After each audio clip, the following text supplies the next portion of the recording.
miss us? Go ahead. It's been, Michael, it's been like, I looked at it, it's been a month. Has it been? Because last week we didn't have a podcast due to Rage Select is off this week. The week before we didn't have a podcast due to Jeff is lazy and we recorded Patreon videos instead of a podcast. Yeah. The week before that was Jason and I just talking about what we liked in 2021.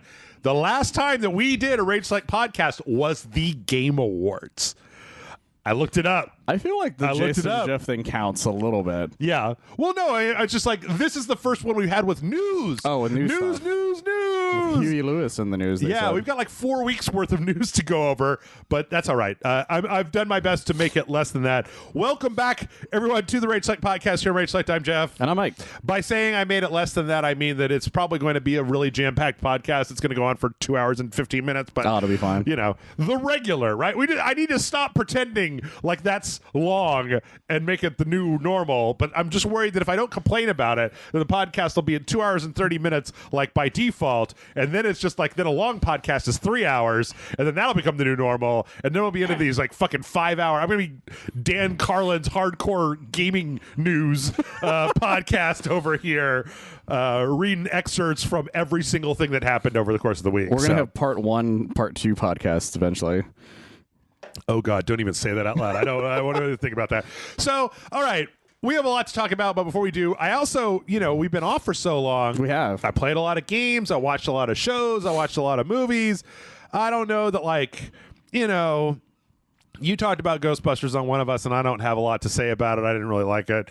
Matrix was like, okay, I guess. It's so meta that I don't know if I liked it or not. I watched, Encanto was really good. Encanto's really good. I could heartily endorse Encanto. But the thing I want to endorse more than anything else is my only true love, Cobra Kai Season 4. I fucking love Cobra Kai.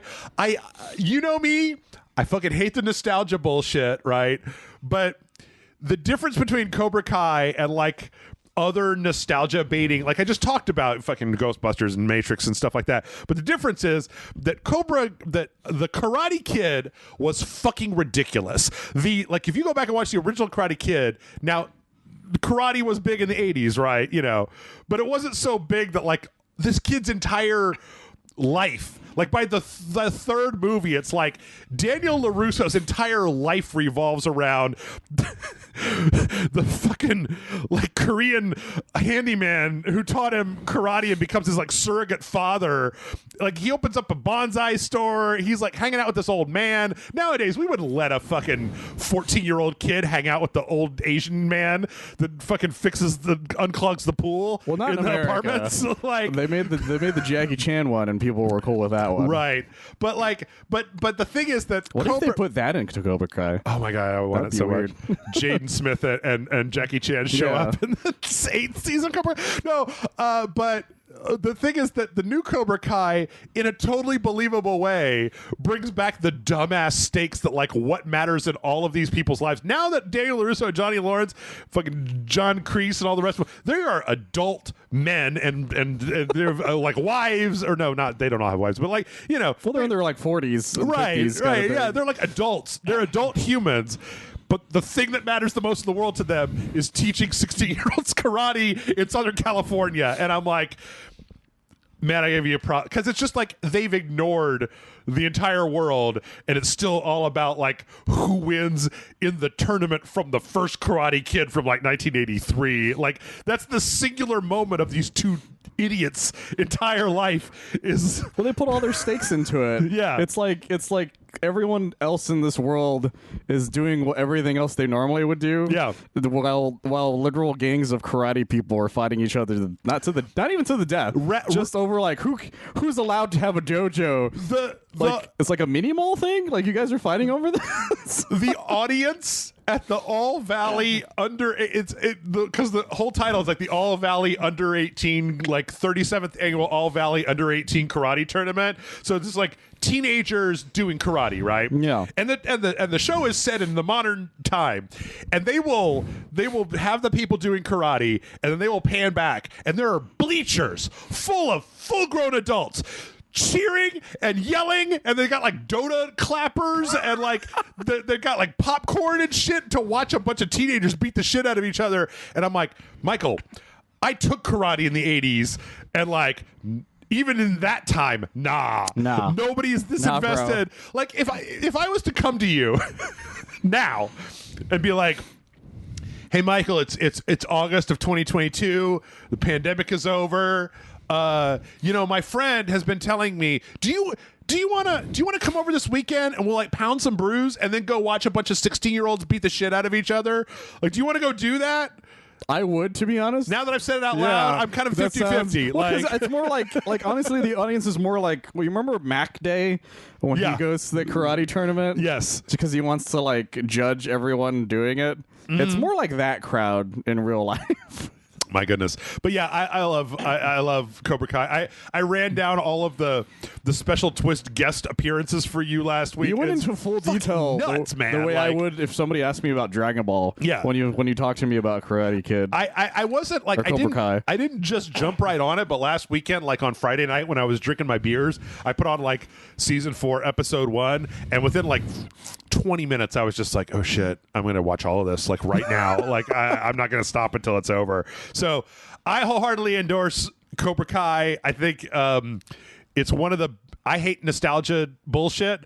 I like Cobra Kai because it continues the story. Well, it's not trying to reboot the story. It's continuing the story. It's a clever way of continuing the story. Yeah. Is the main thing. Because like you talked to me about Alpha Mike, is that the internet really turned on Johnny Lawrence's character as time went on, because they started just realizing that Daniel's kind of a douche. Well, there was a YouTube video, and then How I Met Your Mother picked it up. Yeah, and then he was on How I Met Your Mother. Like, there's actually the entire episode it's the bachelor party episode. Like, there's do you know this? I don't think I've ever talked about this before. There was this early 2000s kind of like butt rock novelty band that made a music video.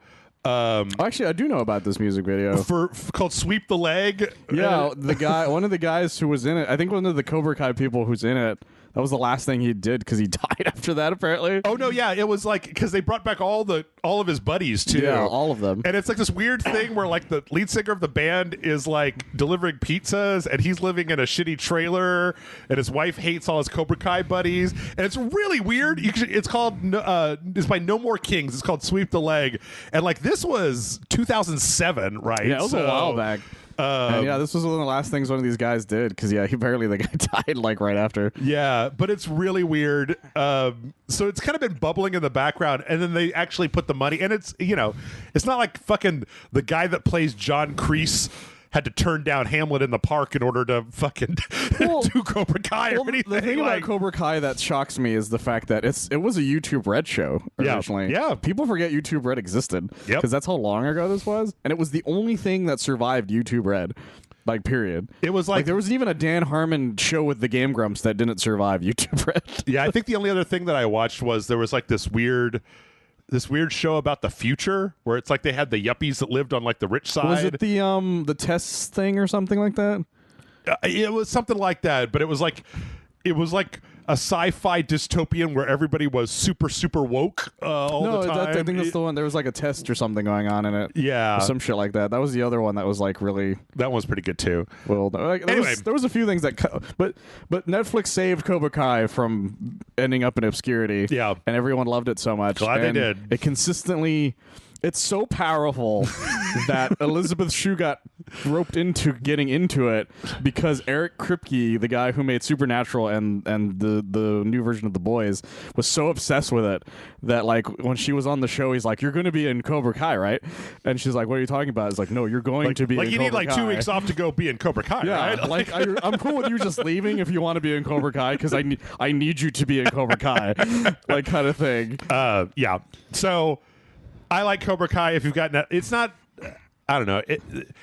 You already know if you want Netflix or not. Like Netflix. There's a lot of shit on Netflix. There's a lot of stuff on Netflix, and either you're into this weird shit or you're not. Right. Is really what it comes down to. I was thinking about watching that like Money Heist or something like that. I forgot that's on there. Like it's very well received. Like it was like the third thing last year. Like it was like Squid Game and then something else and then like Money Heist or something. But Mitchells versus Machines, I think, was one of the big things on Netflix last year. Anyway, do you have anything from around the break that you would like to interject before we jump into all of them newses? Well, you know what? I'm going to bring it up because I said I wasn't going to, but I'm just going to throw it out there. That I bought Cyberpunk on Black Friday, and I didn't touch it for a long time until one day I was just like, you know what?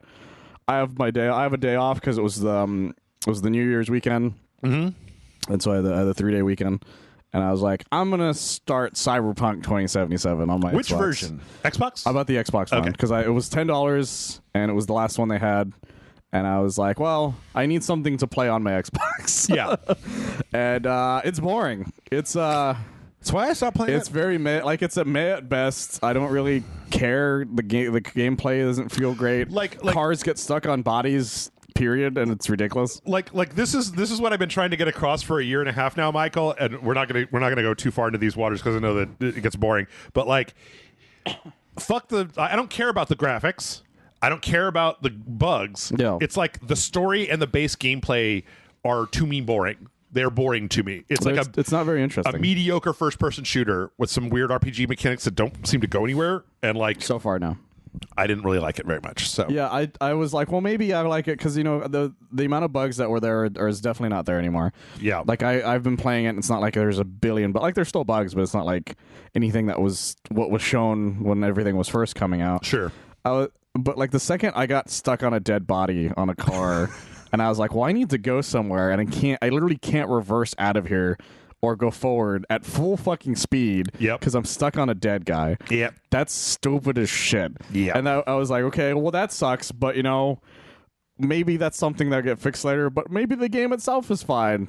And I'm like, no, this is very meh. Yeah. Everything I've done is very meh. I don't feel like anything really matters all that much, and I just don't care.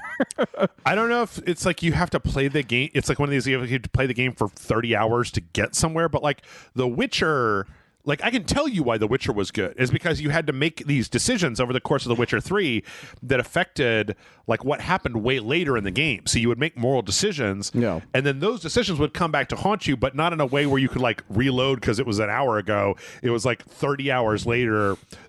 Well, if it isn't the results of my own actions, like the consequences of my actions. Yeah, exactly. To help me. And I didn't get any of that from Cyberpunk. I still don't feel like I've gotten any of it so far, and it's just like the dialogue isn't all that interesting. The world is kind of bland looking. Yeah.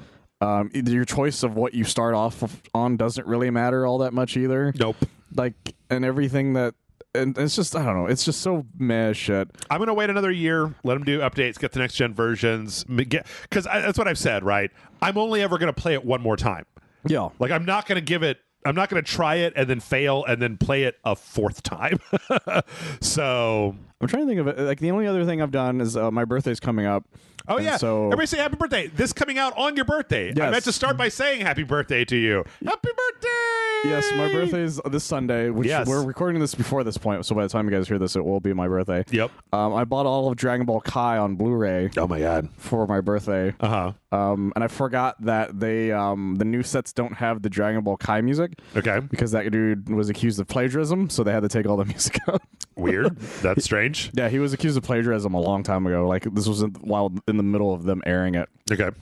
And so they had to take all the music out, and they throw all the OG Dragon Ball Z music in it, kind of randomly in certain parts, which is fine because I like that music, but also not fine because it's clear that it wasn't designed this way. Yeah.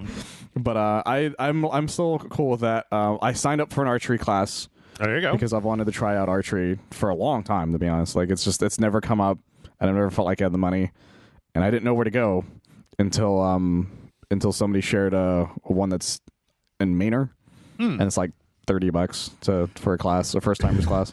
Like, that I know fucking Jennifer, right? Well, that's how I found out about it. Well, that's how I found out about it because she shared a post that they had about something. I don't remember what it was. I think it was them being on Queer Eye at some point. Mm.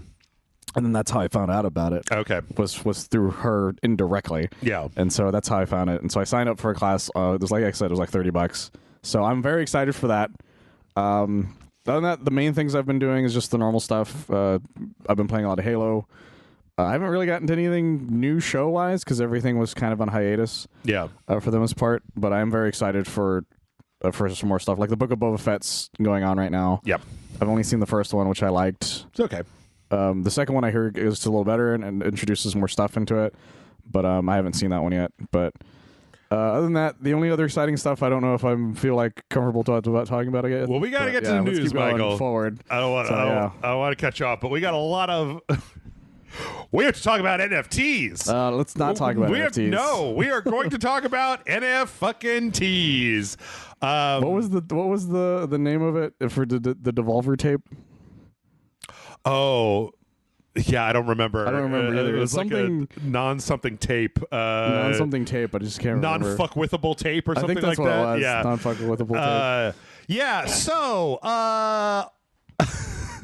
We got a letter from Yosuke Matsuda, us specifically, the president of Square, talking about what the company wants to do with NFTs in the future. I heard about this. Yeah, this is garbage. So let's just say, first they talked about the metaverse, but let me read the part about like.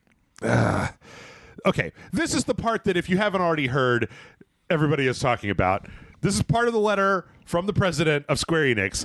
I realize that some players, or some people who, quote, play to have fun, unquote, and who currently form the majority of players have voiced their reservations towards these new trends, and understandably so. However, I believe that there will be a certain number of people whose motivation is to, quote, play to contribute, unquote, by which I mean to help make the game more exciting.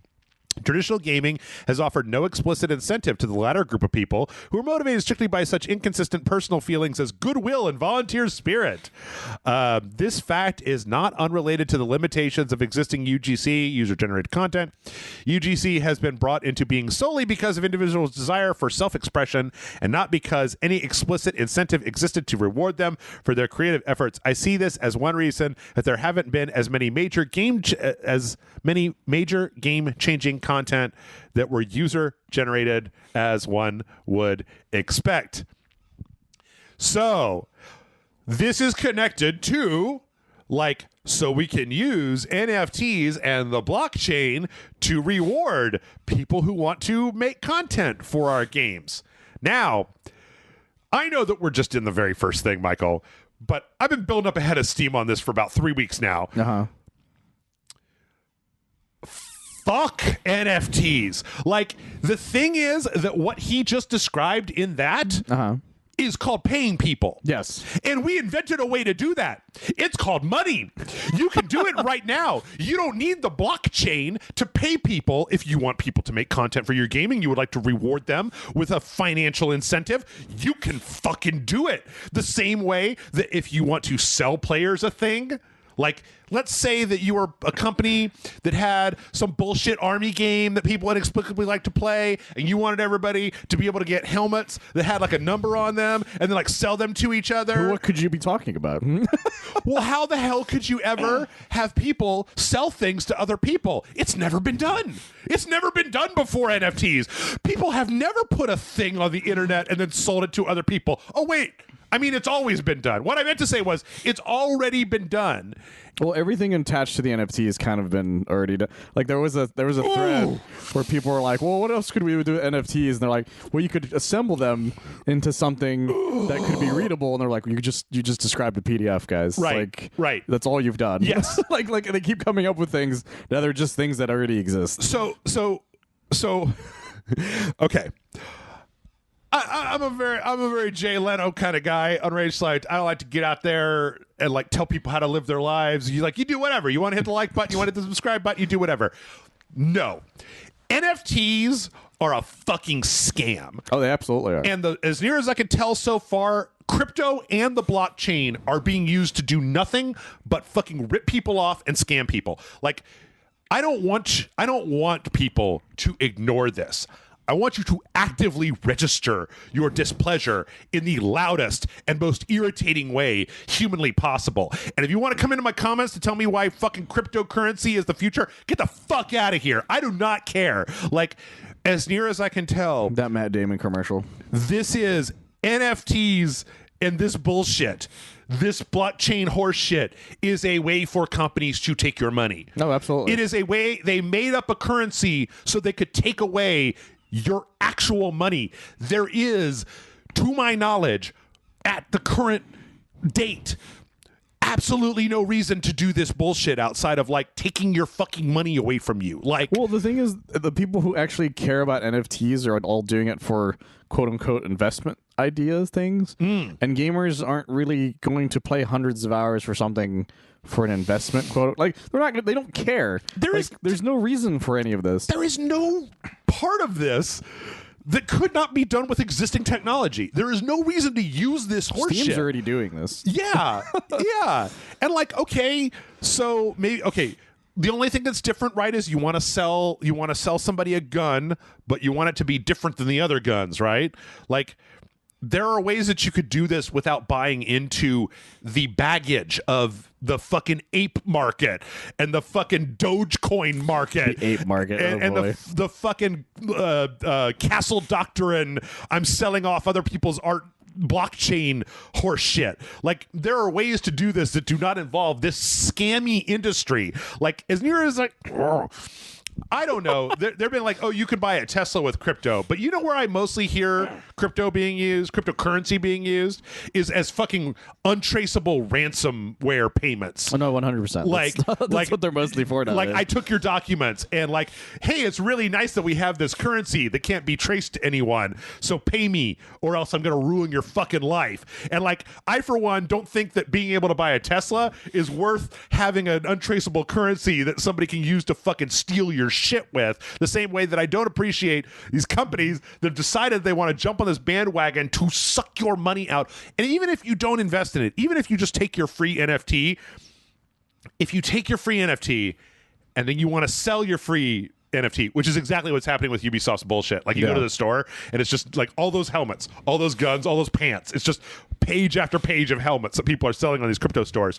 It's to get you into that ecosystem and to normalize it. And like, I don't want to get too far off the grid here, but I have stood by and watched the fucking horse armor and the season passes and the loot boxes and the battle passes and the microtransactions, and like, I don't like any of that stuff. I don't like any of that stuff. I don't think it adds value, and I don't think that any of it was anything but a way to scam you out of their money. This shit is a bridge too far, because this is like, we're literally using buzzwords to steal your money. Well, the thing is that none of them understand how NFTs work, because nobody understands how NFTs work anyways. And so, like, all of these companies are just seeing the words NFT makes millions of dollars, and they're like, well, I want to make millions of dollars. Yeah. How can we make apes into our games? And they're like, well, no, let's like every developer that like is being told about these things are like, no, we don't want to do this. Here's the thing. I'd like to say to the people listening to this podcast, I'm sure there's like at least a few people that disagree with me, right? I'm sure they do. If you disagree with me, what I want you to do is I want you to go into the comment section and in a nice way and sell us an ape. I'm not making any attacks on people who are part of this ecosystem. I just fundamentally disagree with it, and part of that is because no one has ever demonstrated to me why it has value, real world value. Well, that's the issue, is that every time I see somebody try to explain it, it sounds like the closest. It still sounds like a pyramid scheme, right? Where it's like, well, I bought it, and then the other person buys it, and then they bought it from me because it was worth more. It was apparently worth something at that point, right? And then people are getting scammed out of it like constantly. Yeah, like there's that guy who had like a bunch of apes that he's like, I put all my money for my mortgage, my that was real student loan things. Was that stuff. real? I thought that was a joke. I thought it was a joke. That was that's a real thing that keeps happening to people, is that people put all their money into this thing because they see a get quick rich scheme, but they also fall for scams from RuneScape in 2000, right? Where somebody sends a link and then they lose all their shit in like 5 seconds. And the other thing is that everyone's like, well, I really like NFTs because it's a non-centralized authority thing, but that's why it's so easy to scam people out of them, right? Because nobody's in charge of any of this stuff. So it's super easy to just get all of your shit taken. And it's stupid. I don't understand it. I've never been able to understand. Like, okay, when we purchase a thing, right? Yeah. When we purchase an item in the world, it has value based on something, right? If you buy a picture, like if you buy art, right? And it's like, here's a one-of-a-kind art that I bought from an artist, and it is a physical thing. But like, why are the 8 pictures valuable? Everybody thinks they look like shit. That's the funny thing. Nobody's going to be like, well, monsieur, would you like this? It is very valuable. And he'd be like, but it looks like shit. Like it's the same ape with like that's differently colored. Right. When maybe has a hat. Yeah. Kind of thing. And it's but you could, the amount of money these people spend on them, like I said, they're like hundreds of thousands. You could just hire a guy on DeviantArt to make you like hundreds of pictures for the same price. You could get an ape that are just as unique, that had the bottom of its body too. You could have that ape look like the most fucking detailed thing ever. Yeah. For the amount of money that you're spending on it. Yes. And you can hang it on your wall. Yes. But people are like they no, so they look like avatars made again from a RuneScape in 2000.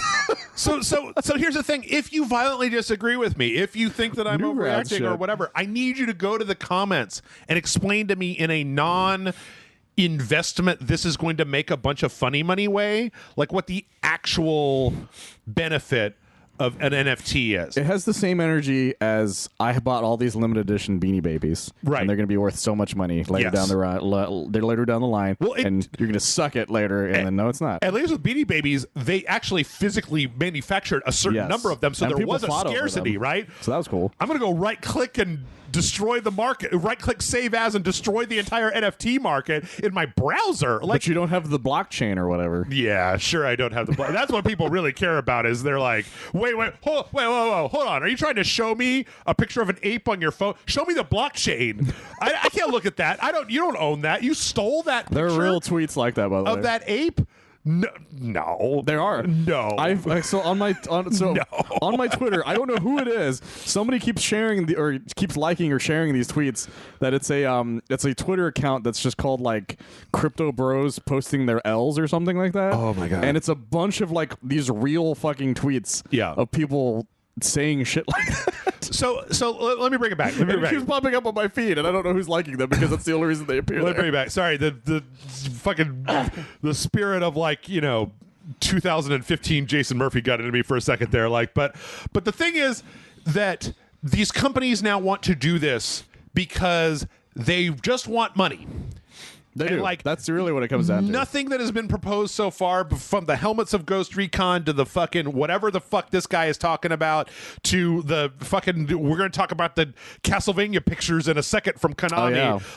None of this makes video games better. No. What he's talking about is hiring people to make DLC for your game. What he's talking about is turning modders who make content for a game because they love the game so much into paid drones that get paid in fucking $8 to make levels for Final Fantasy. And it's like, well, that's an employee. They file a 1099. Yeah. You give them money. They're a contractor. And then you put the level, you call it intergrade, you put it on the PlayStation Store for $20, you make a trailer that shows that Yuffie's in it, and we all fucking pay for it. What the fuck are you talking about? They're talking about this. What if Yuffie's an ape, Jeff? They're talking about it like it's not a thing already. Or a lion. They're like, some people just make things for video games because they want to. It's a real shame that they can't get money to do that. I'm like, they do. This happens. You're talking about this like it doesn't already happen. A lot of these modders actually just get hired by these studios. Yeah, exactly. So the idea, oh god, I fucking hate Square these days so much. Square's stupid. They suck so hard. Well, now. they've been like this for a long time. Yeah, ever since they let my fucking, or they tanked IO out of their stable because Hitman, they forced them to make it episodic, and then they made the best episodic game of all time, and it didn't make them $1 billion, and they were just like, get rid of them. Anyway, the Tomb Raider thing. Those crazy fucking idiots. Yeah. They've never made any fucking sense. Anyway, Kotaku had a really good article that was just Japanese tweets about this announcement. that was from let's see, this is from boards like 2chan and 5chan and Twitter and sure, let's go with that. Some other stuff. So here's a few. This is an announcement that Square Enix has finished. Blockchain games are effing slow, which is another thing That's we true. haven't even thought about, is if you have to fucking verify the blockchain. If you have to verify, like if you're playing an online, if you're playing the Avengers and some dude is coming around the corner with his shirt with the ape on it, and then your system has to verify on the blockchain that you're allowed to look at an ape, then it's going to have to stop and check to see if it's the really blockchain, stupid. does he have the block, who's on the blockchain? Dude, fuck that. This whole thing is stupid. Yeah. Anyway, there's a whole bunch of here. It's like, some people were positive. I'm happy that an enjoyable blockchain games will increase. This is disgusting. NFTs are money game commodity with no value. Simply put, they have no plans to make interesting games. I have no idea what this means. This company has no future. They've lost their way. The unfortunate thing is that I think that what's going to the place that this is going to show up, Michael, is Final Fantasy 14, which is on fucking fire right now. It probably will, yeah. That's the main. That would be the best place to put it without fucking with too many people. Yeah, because like crowbarring it into a single player game, it's hard to tell.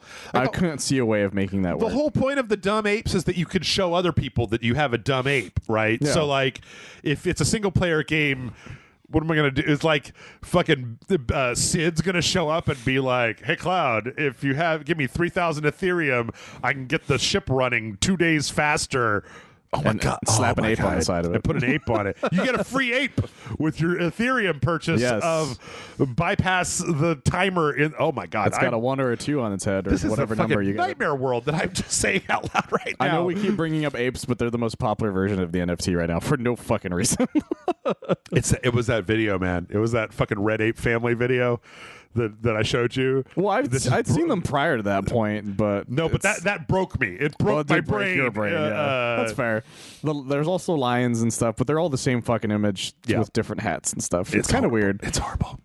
Anyway, as I said, Konami is celebrating Castlevania's 35th anniversary with NFTs. Yeah, these are fucking terrible. Although it happening with Konami, it was not surprising in any way. Yeah, Konami really sucks a bunch of assholes. I mean, just in general. But like, yeah.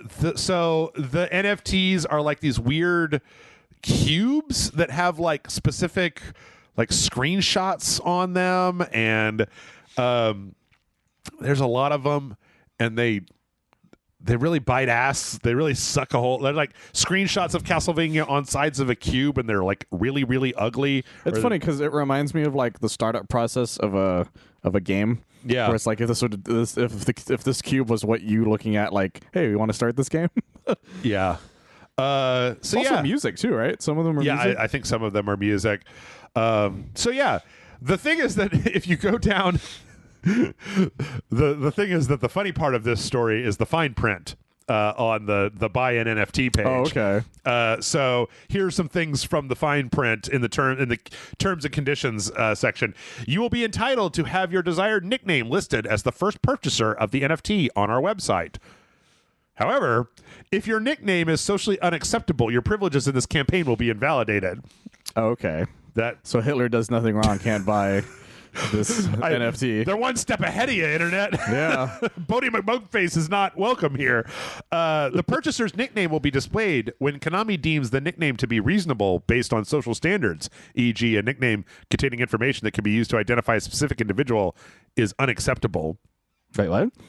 I don't think you can put like your real name on it. I don't really know. That's kind of what's the point of having it showing that you're never or you can't use it to dox somebody else or something. I guess that I don't know. That's weird. Your NFT name can't be Rage Select's home address is that would be funny. XXXXX Boulevard or whatever. Notwithstanding the above provisions, in the event Konami determines that the purchaser will illegally or inappropriately use the NFT, the purchaser will lose the rights to receive the benefits. And this means the displayed nickname will be deleted.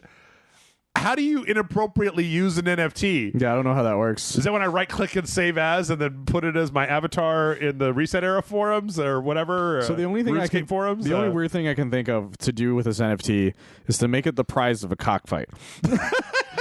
being like, whoever kills the most roosters with their rooster wins this Castlevania NFT. The purchaser will not, by purchasing the NFT, obtain intellectual property rights in relation to the data linked to the NFT. Thus, the purchaser may not use the data linked to the NFT, e.g. reproductions, for commercial purposes. So you can't buy that and then use footage from Castlevania from your NFT in like a commercial. So you actually really don't own the rights to what you got. Yeah, I don't really know what you own at this point. Nothing. You don't ever own anything. If I can't sell in a contest of cockfighting, I don't want it. That's all I'm saying. Let's see. Question: is there a possibility of Konami reselling the same NFT in the future? Answer: NFT with the exact same data will not be resold, but similar NFTs tied to the same game title may be resold in the future. So this means that, like, because they're just using footage from Castlevania, if they just use like the next 2 seconds of a playthrough, or the same 2 seconds, but then they jump, or like the same 2 seconds, but they stop for a second when walking forward, then that's like a different NFT, and your NFT is worthless. Well, it's not worthless. It's just, it's different. Yeah. Konami is not able to preclude the purchaser from spreading on social media the fact that the purchaser purchased the NFT, nor from transferring the NFT to a third party. Konami does not guarantee the value of the NFT will increase after purchase. It's a good move. It's a good move, Konami. Yeah. So that's what Konami's up to. That's a bunch of horseshit. We talked briefly before. Maybe they'll make pachinko machine NFTs. Oh my god! They're gonna make a new Metal Gear game, but it's Metal Gear NFT. It's gonna be a Metal Gear Survive sequel, but it's just all NFT. I think I saw a meme that was like, "I'm super into NFTs," and it was like N playing F Metal Gear T solid like 3 exclamation point. I'm cool with that. Yeah, that's how I'm into it. Yeah. So we talked probably right before the Game Awards, or maybe I think it was the same week as the Game Awards. We did lightning round at the end. Yeah. And one of the things was that Ubisoft is putting a bunch of fucking NFTs into fucking Ghost Recon Breakpoint. Apparently, like the helmet is, you get it if you just log in, and like the gun takes like 100 hours, and the pants take like 600 hours. It's quite a bit. It's way too much Ghost Recon for anybody to play. Yeah. Anyway, they got a lot of shit. Good. As they should. They came out and they said, "We have received a lot of feedback since the announcement, and we hear both the encouragement and the concerns. We understand where the sentiment towards this technology comes from, and we need to keep taking it into consideration every step of the way." Guys, this is Ubisoft corporate speak for like, shut the fuck up. Like, we're going to keep doing this. Yeah, like, that's exactly what it is. This is like, remember when Pokemon Go was going to reduce the amount of time, and then when people got mad, they were like, "We're going to put together a task force to examine why people are so mad about having to get right up next to each other in fucking 2021 during COVID." Yeah, so they're not going to do anything. See, it reminds me of the task force from The Good Place for the Good Place people. We're going to make a task force to figure out why this is happening. Yes. So, this is bullshit. Speaking with Decrypt, which is a website that's owned by a crypto company, it said they're dedicated to helping people understand this brave new world. Like, here's the thing. I have a feeling, Michael, that all of these things, Konami, fucking Square Enix, all of them, is one of these fucking crypto corporate guys has come in and been like, "Guys, there's a shitload of money in this. Like, you are leaving it on the table if you do not jump on this right now.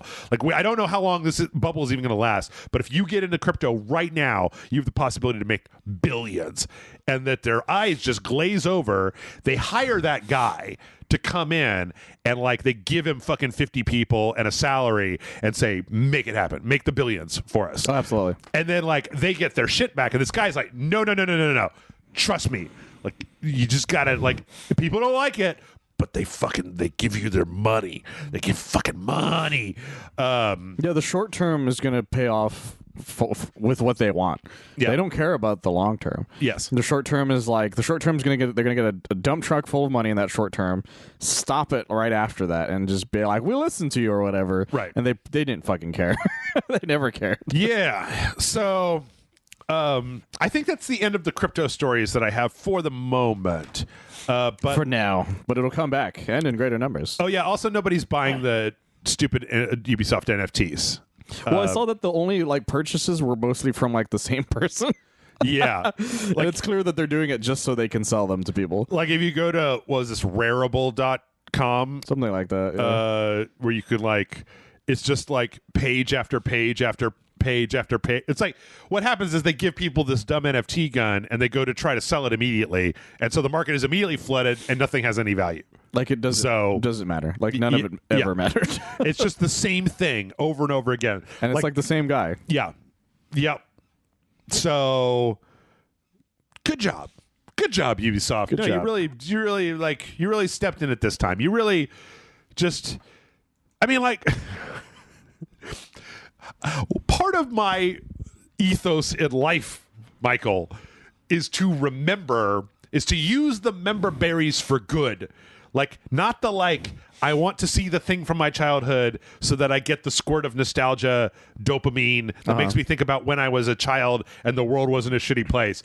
I like to think about, like, do you remember when Ubisoft was a dynamic and interesting company that made games like we'd never seen before? Oh my God, I miss those days. And like they took chances and they did really interesting things, and it wasn't just Tom Clancy's fucking poop number 600. Like it wasn't Tom Clancy's NFTs. NFTs of Tom Clancy's fucking corpse.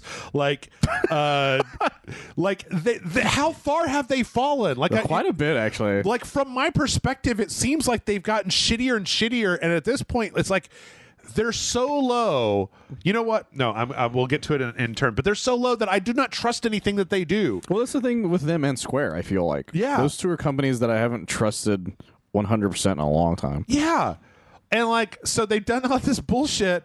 And then, you know, fucking, there's a report that came out on Axios last week, this week, I believe, that's just, like, huge numbers of people are leaving their studio.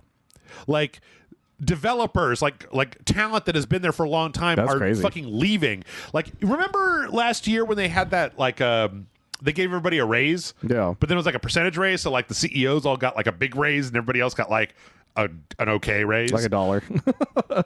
Yeah. So apparently, like, there's a lot of people leaving.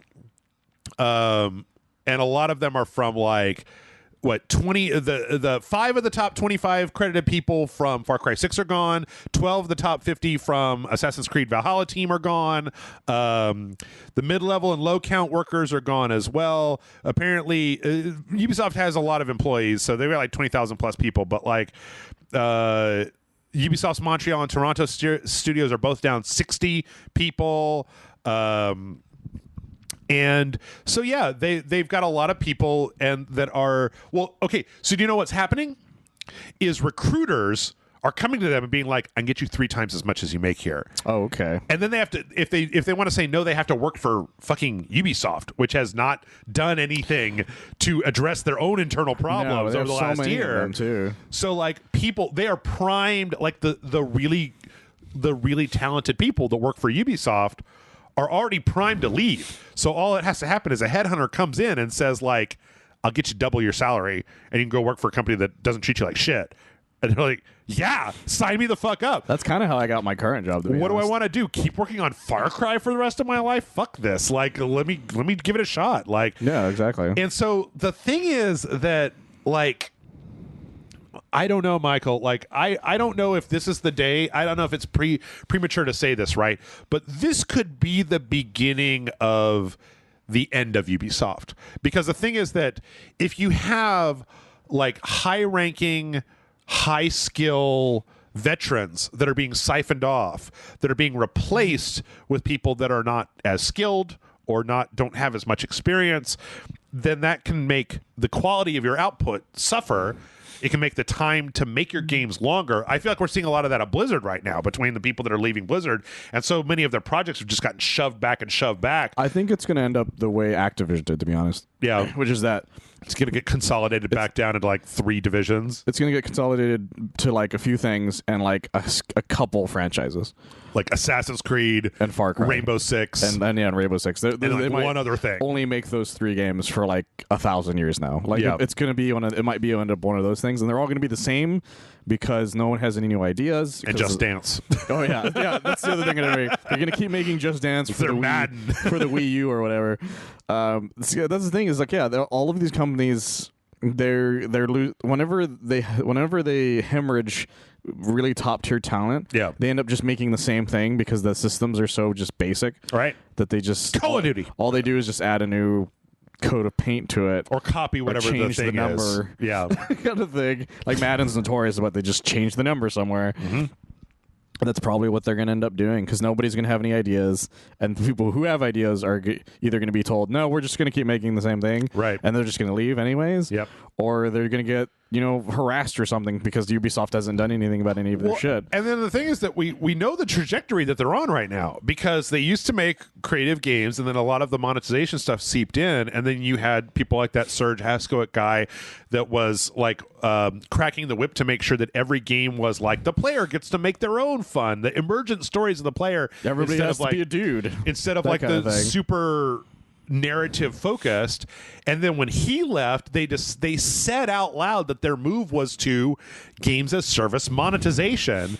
And I'm just like, but you guys are cannibalizing your own market. Yeah. Like you're putting out that Tom Clancy's Overwatch game when you already have an online first-person shooter, 2 online third-person shooters, a fucking games of service Assassin's Creed game, and Just Dance. Like, yeah, I don't know. I mean, I don't know. Maybe I'm wrong. Maybe I think it's going to be just like Activision. Maybe Activision used to be the guys who made really creative games. Yeah. They used to be the Tony Hawk people, for Christ's sakes. Yeah. And now they're just the Call of Duty people. Yeah. I haven't been interested in anything that Ubisoft has made in a long time. I haven't either, to be honest. So, I mean, Far Cry 6 even kind of fart noised out at the end.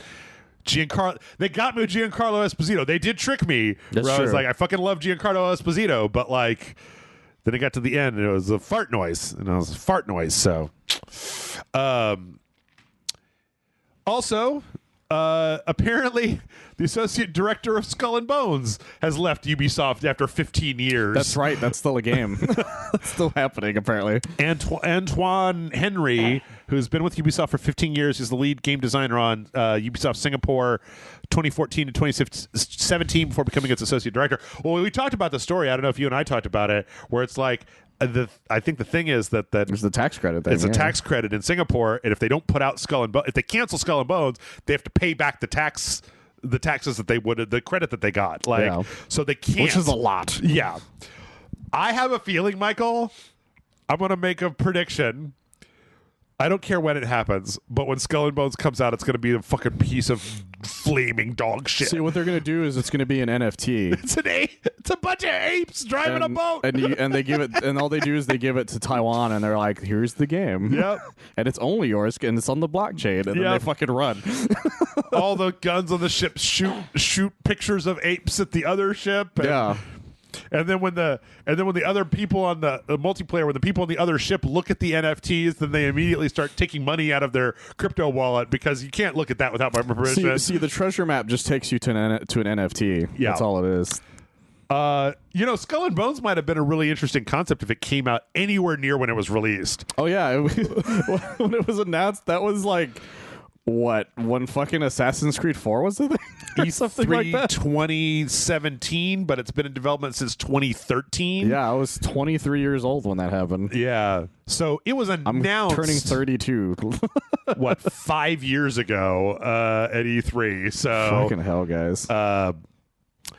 It was like, oh, Assassin's Creed 4 has cool this really awesome fucking boat thing. Yeah. What if they made a game that was just this? And they're like, what if we did? And then they never did. They never did. So I still wish they would, because that game is fucking rad. That's not the end, though. We got a lot of Ubisoft to go through. Actually, here's some good news, maybe. Ubisoft Plus is coming to Xbox consoles. Their dumbass subscription thing that they think people want for some reason. Well, everybody really wants to do something like that nowadays. Yeah. But Extraction is going to be on Game Pass day one, which is good news for me because it means that I don't have to pay $60 for it. It's the zombie one, right? They are aliens, Michael. Oh, I'm sorry. It was interdimensional beings. It was called Rainbow Six Quarantine, and then we decided that quarantine wasn't good as it's a bad word now. Yeah, I think they look like aliens. I don't know. They're weird. I don't know what the fuck they're supposed to monsters be. No one gives a shit about it. Rainbow Six hasn't. Again, Ubisoft has fucked up all of their franchises. Yep. Rainbow Six has not been interesting to me since Vegas 2, and that was a very long time ago. Yeah. Make Vegas 3. You remember what was that? Patriots or whatever? Yeah, they were supposed to make a game called Patriots, and I was really excited because it was supposed to be this really single-player story-focused thing, and then Patriots became a bad word because of fucking the right wing. Yeah, I don't know what the hell was. It was a whole thing. Like I remember the premise sounded like it was making fun of right wing like militias, and then people took umbrage with that apparently, or something like that. And last but not least, it's funny, Michael. It's funny. I can't help but laugh because if I don't laugh, all I will do is cry. Because over the holiday break, Ubisoft announced Splinter Cell. I heard about this. They're going to be remaking the original Splinter Cell with the Far Cry studio, which would seem to indicate that like there might be more Splinter Cells coming, and the original Splinter Cell is a fucking banger. It's hard. At this point, I do not trust them to do anything but fuck it up. No, I don't trust them either. Yeah, they did say that they. Sam, see. we need you to save the NFTs from the terrorists. They did say that they're not making it open world. It's going to be linear levels, so it's not going to be an open world game. They want to try that. I think they realized that, like, if they did that, it's like, all right, let's fucking go. Let's go burn down Ubisoft, man. Like, we're done. Well, also, that would be a lot of work. Yeah. It's easier. If you're going to remake Splinter Cell, you might as well just make it fucking the first Splinter Cell game. I don't like, but they can't just do it. Because, like, what, Fourth Echelon? They're not going to come off as good guys now. Like, well, even then, they didn't really come off as good guys. Not really, but it was morally gray enough that you could be like, that's true. We're breaking your civil liberties in order to save you from horrible terrorists. It was a different time, guys. Have you ever read the book Rainbow Six? Not in a long time. I always remember the evil enemy in Rainbow Six is a bunch of environmentalists, and at the end, Ding Chavez has to go in and shoot all the environmentalists in the face because they're trying to create some kind of like doomsday spore that'll wipe out humanity and revert the planet back to its natural thing. But it's just interesting that like I believe in the first Rainbow Six game, the last one takes place in like a biodome, something like that. We have to go in and shoot a bunch of environmentalists in the face. Tom Clancy was a weird guy. But yeah, Splinter Cell, man, I love the Splinter Cell series. I've liked it more as I've gotten older because when I was younger, I was really bad at it because I was very, very, very impatient. Yeah. Because use that Metal Gear, just like whoops, and I'm gonna go hide in a locker. Yeah, well, in Metal Gear Solid, when you got found out, you still had a machine gun a lot of the times. Yeah. Whereas in Splinter Cell, it's like I'm just a dude with a silenced pistol that has like maybe 12 rounds. Yeah. Plus the damage model was like right out of Rainbow Six, right? Yeah. You get shot twice and you're dead. You were just fucked if you got seen, really. Yeah. And I was very impatient at the time. But like I said, I got better at it as time went on. But then, they just stopped making them, and then the last one didn't even have, the best part of Splinter Cell, which is Michael Ironside. Yep. And so it's like, man, if you don't have Michael Ironside, I just don't give a fuck. So actually, that last one was pretty cool because I actually went back and played it on. It was like not Game Pass, but it was just it's on the backwards compatibility list. So it had like literally like a like an RPG system almost, where there was like an assault build and like a stealth build and then like a mixed build, and you would have to like put different armor on, and it was kind of open world. You could go back to level. It had a lot of interesting ideas, but no one really talked about it even when it came out. Blacklist, yeah, but it actually controlled pretty interesting as well. It might be worth someday. I don't know. January's slow, Michael. Maybe we'll go play Blacklist and maybe, just I don't know. hey, remember when Ubisoft was cool? I mean, even this is better than what they're currently doing. Well, that was like one of the last things that I feel like they tried, and then I can't even pinpoint the moment that I stopped caring about Ubisoft. I honestly don't remember. I think that's when the Assassin's Creed started going downhill. Was it when Unity came out? Maybe. Is that when you feel like it might was have been super 3. going down? Well, 3 was when I lost my taste for Assassin's Creed. Right. But Assassin's Creed 4 was really good. See, what I'm trying to think of is outside of Assassin's Creed, those Raymans were good, but then they just stopped making them. I never cared about Trials. For Honor was interesting when they announced it, but then I didn't really like playing it all that much. People really like that game, though. Far Cry 4 was the last good Far Cry. Like 5 was okay, but I didn't like the ending. 5 story is the issue. The game itself plays really well. Primal. It just was a slow downward spiral, right? Like it's just got less and less interesting. Yeah, because for some places you can pinpoint the moment where you're just like, I don't care anymore, but with Ubisoft, yeah, I guess it was a steady, little at a time, by the time you realized year. that it was just done. Hey, you know, it'd be really cool. Beyond Good and Evil 2. That game looked cool as hell when they showed it like 3 years ago. No one's seen it since. Fucking MIA at this point. Like maybe all those developers left. I don't know. Yeah. So anyway, Assassin's Creed is a thing, and or no, Splinter Cell.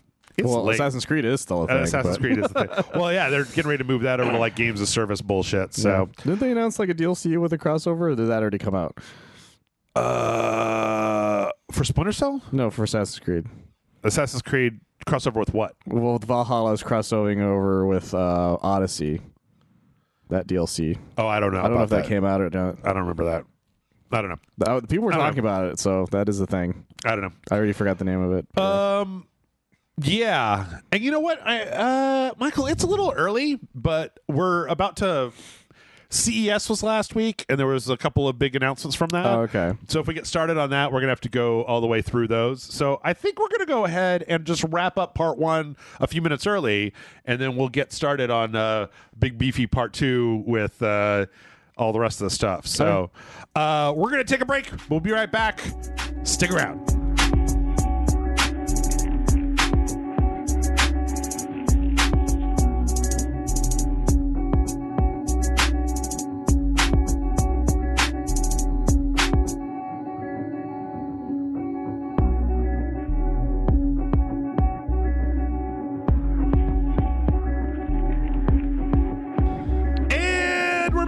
Yes. All right, Michael. Let's get away from the screaming and the yelling and the doom and the gloom and all that stuff that we know of. We got some exciting stuff that happened last week. There's actually some really bad stuff in here too. But like, that's, we'll take the good and the bad. You take them both, and then you have the facts of life. Exactly. So last week was CES. We're not going over a lot of it. They had kind of the. It was you obviously didn't watch it, but it was like one of those horrible CES things. It reminds me of the way that old E3 used to be, where like there was just like an actual conference, where the guy came out on stage and he was like, "We are here today to announce the official name for the next PlayStation virtual reality headset. It is the PSVR 2." And then like the logo comes up behind him, and it's like, all right, like I know you have to do this and shit, but like, come on, man. It's a fun way of presenting that, though. And then they talked about the controllers are going to be called because there's this is actually kind of clever. I kind of like this because they've got the new controllers that have like the little sense rings in them that can sense whether your fingers are out or not, so you can do like finger stuff in the game. They're called the sense controllers. So like the controller for like the PlayStation 5 is a dual sense, and then each one of the ones you hold in your hand is sense. Is a single sense. So that's kind of fun. Yeah, it's kind of fun. They a lot of the stuff that they announced we already knew about. 4K like per eye. Yeah. One of the things that they're doing that's really interesting, I think only one of the Valve headsets does this, is that thing I was talking about before where it tracks your eye movement. So like if you move your eye, if you look at like a thing in the world, it will move the focus of the display to where you're looking without having to move your whole head. Oh. Because most people, when they look around, they use their eyes to look around. But in a VR headset, it's like you need to kind of have your eyes dead center and then move your head around. Yeah. But this one, there's a Valve headset You're like that Batman does the same with thing. his neck thing where he has to like twist and turn up and down. Which is cool. I actually am really interested. And then like the PS VR 2. This is all stuff I think we've already known, but like you don't have to have the camera. It's going to do the Oculus Rift. Like it's got the cameras on the outside that track the room. That's so nice. It tracks your movement based on like where you're standing instead of the actual camera. Yeah. And then they've consolidated everything on the cord into one cord. So it's one data cord instead of like the big bundle, right? Okay, I never had the original because you had one. Yeah. It's got the whole breakout box, and there's like multiple cords that you have to plug in and stuff. So I wonder if the cord's replaceable because Chris is broke because the cat destroyed. Oh yeah, the cords. Foveated rendering. That's what it's called. It also has an expanded field of view, which is one of the things with a lot of the current gen. I'm really looking forward to the next gen VR headsets that have an expanded field of view where you can't detect the edge of the screen that you can currently do, and like even on the Rift and stuff. One of the other things that's really interesting that I hadn't heard about until now is that they are putting vibration, the haptic like HD vibration into the headset. Or the headset itself? So the headset itself will like vibrate on your head to give you like force feedback. If like the thing that they said is like if an arrow goes by your head, you'll feel like a like. That's cool as shit. Which could be really cool. If that works, it'd be really fucking cool. Yeah. And then they announced, this is really smart. They announced a Horizon Zero Dawn VR game that's going to be made, which is really cool because it means that they do want to do something with this thing. Yeah. The other thing that's really cool that I think is really cool about it is that like the robots in Horizon Zero Dawn have really, really, really good like design. So being able to see all the little pieces of them up close. And to see them from a first-person perspective, I feel like will be very visceral. That'd be really cool. Like having one of those fuck face raptor guys come at you in first person would be like, it's scary. I want more really amazing first-party like idea games for VR stuff. Yeah. So I think that, and like the fact that PlayStation, I'm really happy that the PlayStation VR. They're making a second version that it's sold well enough and they did enough business, because the fact that they're putting one out means that they're going to be investing some first party oomph into it. And a lot of the games that came out on PSVR were good versions. And the thing about PSVR was that it was a great introductory.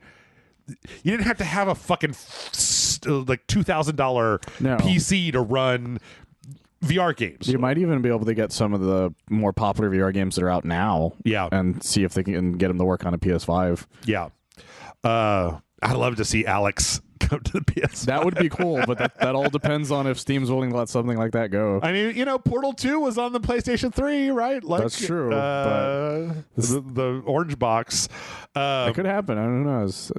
Yeah. So that's kind of it. Like they're integrating some of the 3D audio stuff that they keep touting for the PlayStation into the headset, which like if it works on the headset plus vibration could make for a really like immersive experience. It could be really cool if you could get all that stuff to work together. Yeah, I really, at this point it's like, and the one thing that I want to see more than anything is like, I like the single cord. I never had as much of a problem with the cord for the PSVR as some other people did, even though I like the Rift, the Oculus the Quest 2 a lot. Like I like being untethered a lot. It is nice. I want it to be as light as like the Quest 2, because the Quest 2 is that's like, the best thing about it. It's very light. Yeah. So you can kind of blend into the background. So between the foveated rendering, the HD, the expanded field of view, some of the immersive stuff, it's like if it could just be like comfortable and light to put on, hey, that could be all great, right? Yeah. There's no part of that I don't like. So exactly. Yeah. You have a Quest 2, but you didn't ever have a PSVR. No, I almost did. But what happened was it came down to the fact I'm like, well, what am I going to use it for? Right. Because there wasn't a lot on the system that I wanted to try, and I didn't have a lot of space. Yeah. I still don't, to be honest. But I would still consider it now. The Quest 2's ability to draw a tiny circle that you can play inside of that then like shows you the room as you get too close to the edge. Yeah. It's very nice. Very nice. If it had something like that, that would have been cool. But yeah, the other thing was I didn't have the money at the time. Yeah. Because they were what, like 400 or something like that? I think so. I think the bundles were like 400. They were on sale every now. Like the one time I almost did, it was on sale, but I had to choose between it or the Switch at the time. It was Black Friday. Yeah, Switch is a better choice. the Switch made the more sense at the time. Yeah. But like I said, I have money now that 400 actually doesn't bother me anymore. Yeah. Whereas back then it definitely did. I say if you really are interested, you can borrow mine, and then if you like it, you can make a decision, right? Yeah. Because I don't know how much I'm going to be doing with that. All right. So from there, we also got a bunch of new graphics card announcements. I'm going to gloss over a lot of this. There's one thing that's kind of interesting, but like AMD and NVIDIA both announced like a kind of more budget friendly card, like $200 cards instead of like, $800 cards that are going to sell for $1 gajillion. That's kind of interesting. Like the AMD announced this Radeon RX 6500 XT, which they're pricing at $199. That like they put a bunch of these performance that you're seeing are 1080p, and they're being stacked up against an NVIDIA GTX 1650. So this is like 2 generations back, not the 2000 series GTX cards or the 3000 series cards. It's like, giving people the opportunity to get some upgrade for some amount of money without having to pay fucking scalper prices, right? So yeah, we got that, and then NVIDIA put out, they talked about what is it?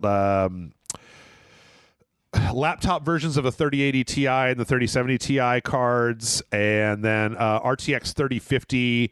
Which is a sub $300 card, which is kind of similar to what AMD is out, a little bit more powerful. The big one was that apparently Intel is getting into the high-end GPU market. They've got this new series of cards called the ARC cards that are going to be trying to compete with AMD and NVIDIA, which is good. I mean, anytime that you can have somebody trying to undercut the other guy means that you're going to get a fucking discount on the thing that you want, right? Yeah. These are supposed to be Q1 of 2022, so it's supposed to be out relatively soon. They're using something called XE super sampling tech, which is supposed to be like the DLSS, or AMD has an equivalent for that. The AI upsampling, where it renders at a certain thing and then it uses AI to fill in to get it all the way up to 4K. One of the things I thought was really interesting was I was watching Linus Tech Tips, where they were talking about how how like a lot of motherboards have an onboard Intel graphics card for just like setting up, right? Yeah. Like you got the onboard Intel card, and then you put in like the giant fucking GPU.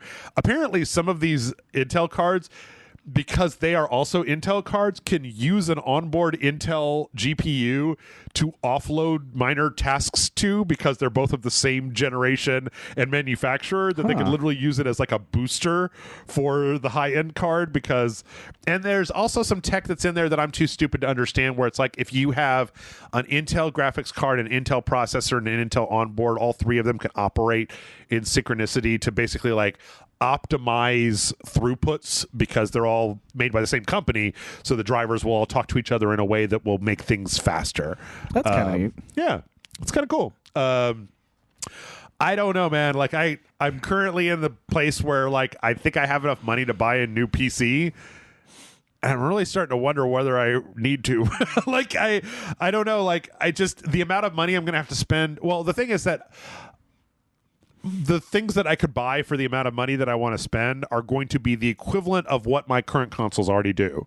That's the thing. But just a PC. Yeah. That's one of the reasons I don't feel like I need to get a gaming PC. And I know a lot of people are going to be like, well, you can do all these. I don't really care.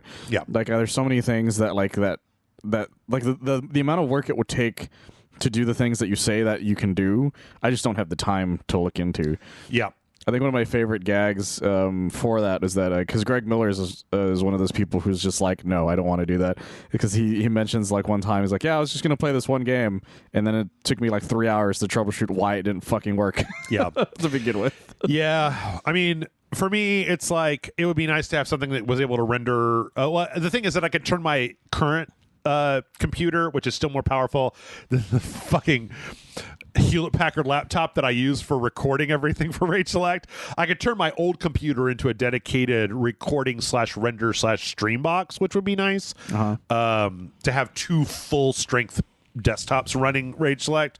But like, I honestly, and the only other reason I was thinking about doing it was because Game Pass for PC has a lot of cool games for the PC. That's true, but I don't know. We'll see. It still comes down to the fact I just don't care. Yeah. One of the other things that we got from CES was that Samsung's next generation of televisions is going to have built-in support for Stadia, GeForce Now, and this Utomic. I don't know what Utomic is, but I do know what GeForce Now and Stadia are, which is great, because one of the big things I feel like those services were lacking was that you still had to go buy like a stick, right? And the sticks were having a lot of issues. Yeah. A lot of them were having issues. Well, and then for GeForce, I feel like you just have to run that on a PC. Like, I don't think there's a stick that you can get for that. But like, that's great that they're integrated into TVs, especially some of the upper end Samsung TVs are looking really interesting. But the idea that you could just like go into Stadia and like go, like, that's a benefit. That would be a good way of getting a lot of the market who doesn't care about these sort of things in general. Yeah, like interested in the idea, because it'll be a lot of these times they show up as like a main like piece icon, I guess, when you first get there, and they could be like, well, I wonder what this means, and then they might get invested in the idea. Who knows? It's interesting because a lot of GeForce Now, you know, because it's an NVIDIA service, they're running on like current gen video cards, like 3070s and shit. So it's possible that like you might be able to play Cyberpunk 2077 through the GeForce Now app on your TV without a console or anything, and have it look better than what you were playing on your Xbox Series X. Like, possibly. Also, let's not forget, Michael, that these Samsung TVs are also going to have support for NFTs. Well, wait, what? What does that mean? Like, how does that even work? Quote, with the demand for NFTs on the rise, the need for a solution to today's fragmented viewing and purchasing landscape has never been greater. In 2022, Samsung is introducing the world's first TV screen-based NFT explorer and marketplace aggregator, a groundbreaking platform that lets you browse, purchase, and display your favorite art all in one place. You can put your apes as the screensaver on your fucking TV, so that when your friends come over, they're like, is that a fucking ape? And you're like, yeah, it is. It belongs to me. Do not take a picture of it with your cell phone. Do not right click on it and save as. And they're like, oh my God, I need a Samsung TV so I can display my apes on the TV. I don't know what to say. Like, legitimately, I was trying to think, like, if you guys could see my face, you could see, like, because Jeff can see it. It's like I was looking in like the left. It was like trying to figure something out to say. It's like you could see the little circle made out of hashes, like, going around, but it just kept stopping, and it was like it just like said error 404 buffering cannot like buffering. I don't know what to say. I legitimately have nothing to say to this, Michael. You can look at the apes on TV. Fucking hell. You look at the apes on the TV. What if this app is the only way you can now watch the Red Ape Family show, and that's the only way you can do it now? We live in a fucking hell world. It's dumb. We live in a cyberpunk future that's stupid. It's both. Well, the cyberpunk future was always this. It's just everybody was like, yeah, but the neon looks cool, and it's like, right, but it's a dystopian hellscape. Yeah, but no, the difference is I can't get a robot arm that can fucking like do. I can't do all the cool shit that we wanted from the cyberpunk future. Right. We only have the terrible shit from the cyberpunk future. That's correct. It's only the horrible hyper-capitalist, like, fucking arcologies, the fucking megacorp arcologies, and none of the cybernetic arms or fucking eyeballs that you can see through a wall. None of the cool shit. None of the cool RoboCop bullshit that I want. Yeah. I'd buy that for $1. I wouldn't buy an NFT for $1. I'll tell you. It'd be too expensive. Speaking of GeForce Now, apparently GeForce Now has added Battlefield 4 and 5, which is good. And then they've also added RTX support to Super People, Hitman 3, Void Train, the Anacrusis, Phantasy Star Online 2, Rattenreich, Midnight Ghost Hunt, and then I believe the Battlefields. That's neat. Yeah. So GeForce Now is interesting. I keep going back to it, and it's slowly working out the problems, but I really like the idea of the streaming tech, and they're just like, they're almost there, man. They're so close. They're really close. If I could just run like a game with RTX and DLSS through a browser, and if it's just good enough that I can't really tell the difference, then I'm like, great, that's what I want. This is the closest we've ever been. So close. We're so close. OnLive is sad because it came too early. They also have new integrations. They have a low latency platform called NVIDIA Reflex that's supposed to reduce the amount of latency between your inputs and the feedback. And apparently that's going to be included with Rainbow Six Extraction and the PC release of God of War. So that's cool. I don't know. Maybe the PC release of God of War comes out this month. I can't think of any reason to play it on to play it on the PC for Rage Select. It's like, if we can find mods for it, that's the only reason to do it. But it would take a lot of work. Okay. Let's see. Speaking of online games, Activision Blizzard is suing a German-based Call of Duty cheat maker. This is another one of those things, Michael, that I do not understand how they even exist, because it's one of these, like, you pay for a subscription service to cheats from this organization. How does this keep happening? I don't know. How do you make a company that will inevitably be sued? You will be sued. Like, this is not a legitimate business. I think of that old Tobias thing where he's just like, they always fool themselves into thinking it will work for them, but it might work for us. Right. Yeah, so this apparently is really it's Call of Duty, Modern Warfare, Vanguard, Black Ops, Halo Infinite, Titanfall 2, Star Wars Battlefront 2. They've got spoofing software to keep you from getting IP banned. Christ almighty, guys. Yeah, it's got wall hacks. There's an entire fucking thing you have to accept that says you're not supposed to do all of these things when you start these games. But the thing is that this company that's making it, it's $5 for 3 days, or $45 for 90 days of access to these tools, but they're subscription based, man.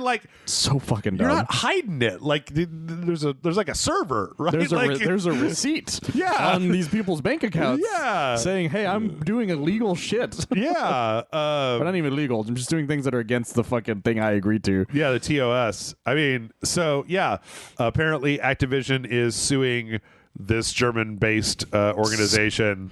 I guess because they figure they're in Germany and they're like, you can't touch us, even though that's not how that works. No, not how any of this works. I think it's just one of these, we're just going to get it up. We're going to do it as long as we can. And then, I don't know, fuck it. Whatever happens, happens.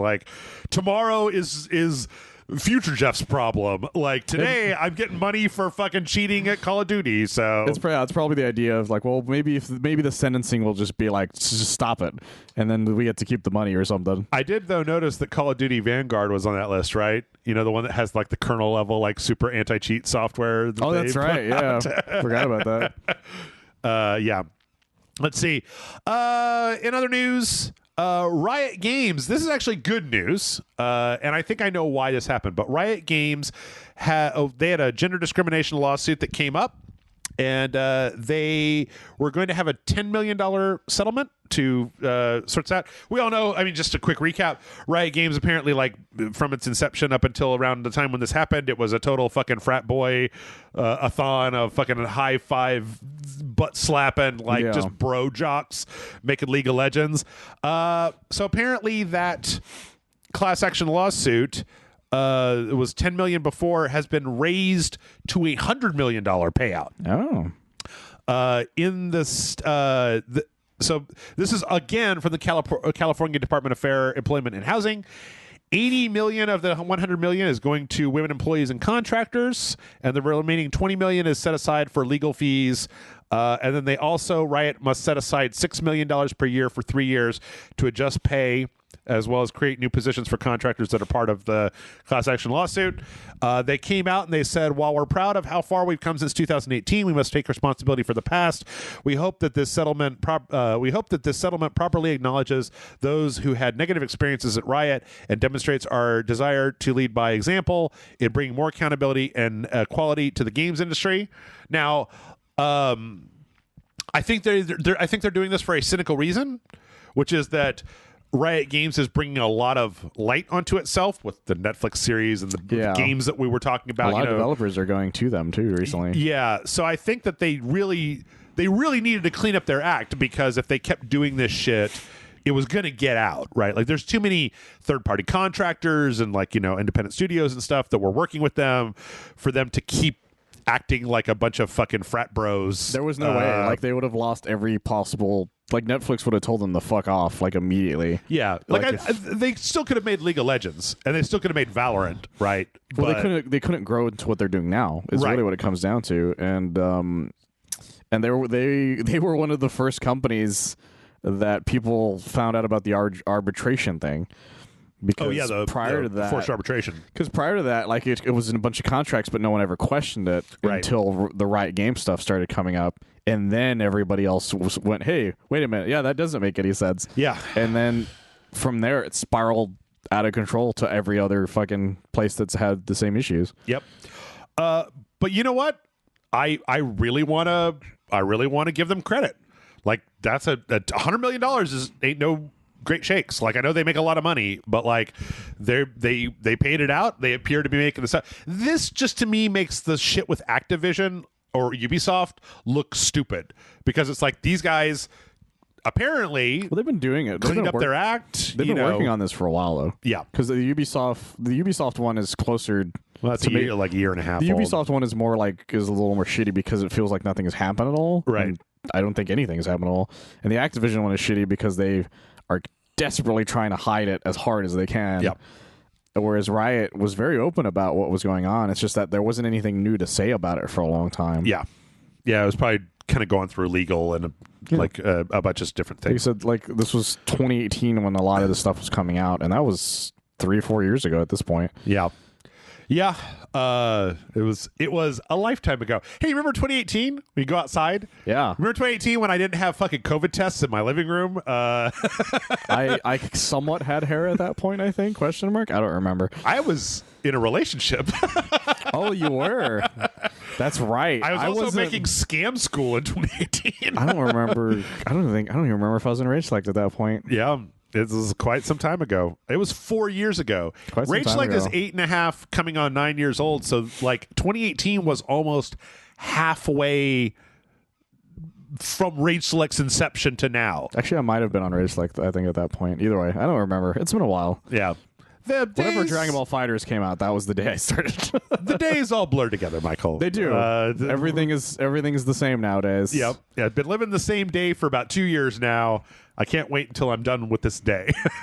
It's Groundhog Day. Put your little booties on because it's cold out there today. See, we got to learn piano, Jeff, and that's how we'll stop. Is that how we do it? Yeah, that's how we do it. Yeah, I got to get the wrestling. I got to get wrestling tickets for John and Amanda. For fucking Michael Shannon. Get out of here. Yeah. Let's see. We're in the middle of the shit parade, by the way, or we're entering into the shit parade, or the legal shit parade. Because we had the Activision is suing people. Riot Games is paying off their stuff. Do you remember the story that I told you a few months back about Turkish money laundering through Twitch? I actually do not remember this at all. Oh, okay. Did I not tell you? Were you not on with this? I might not have been. Okay. I feel like I would have remembered something like this. Let me tell you what's happening. It might have been Bryce. Let me tell you what's happening.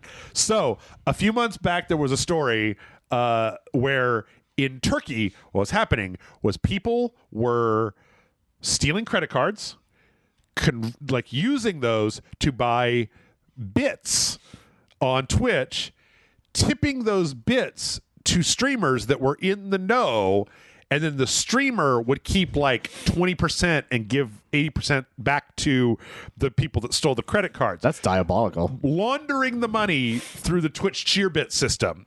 And this came to light because a Turkish streamer said, "Hey, Twitter, I was approached by this fucking syndicate that wants me to launder money for them.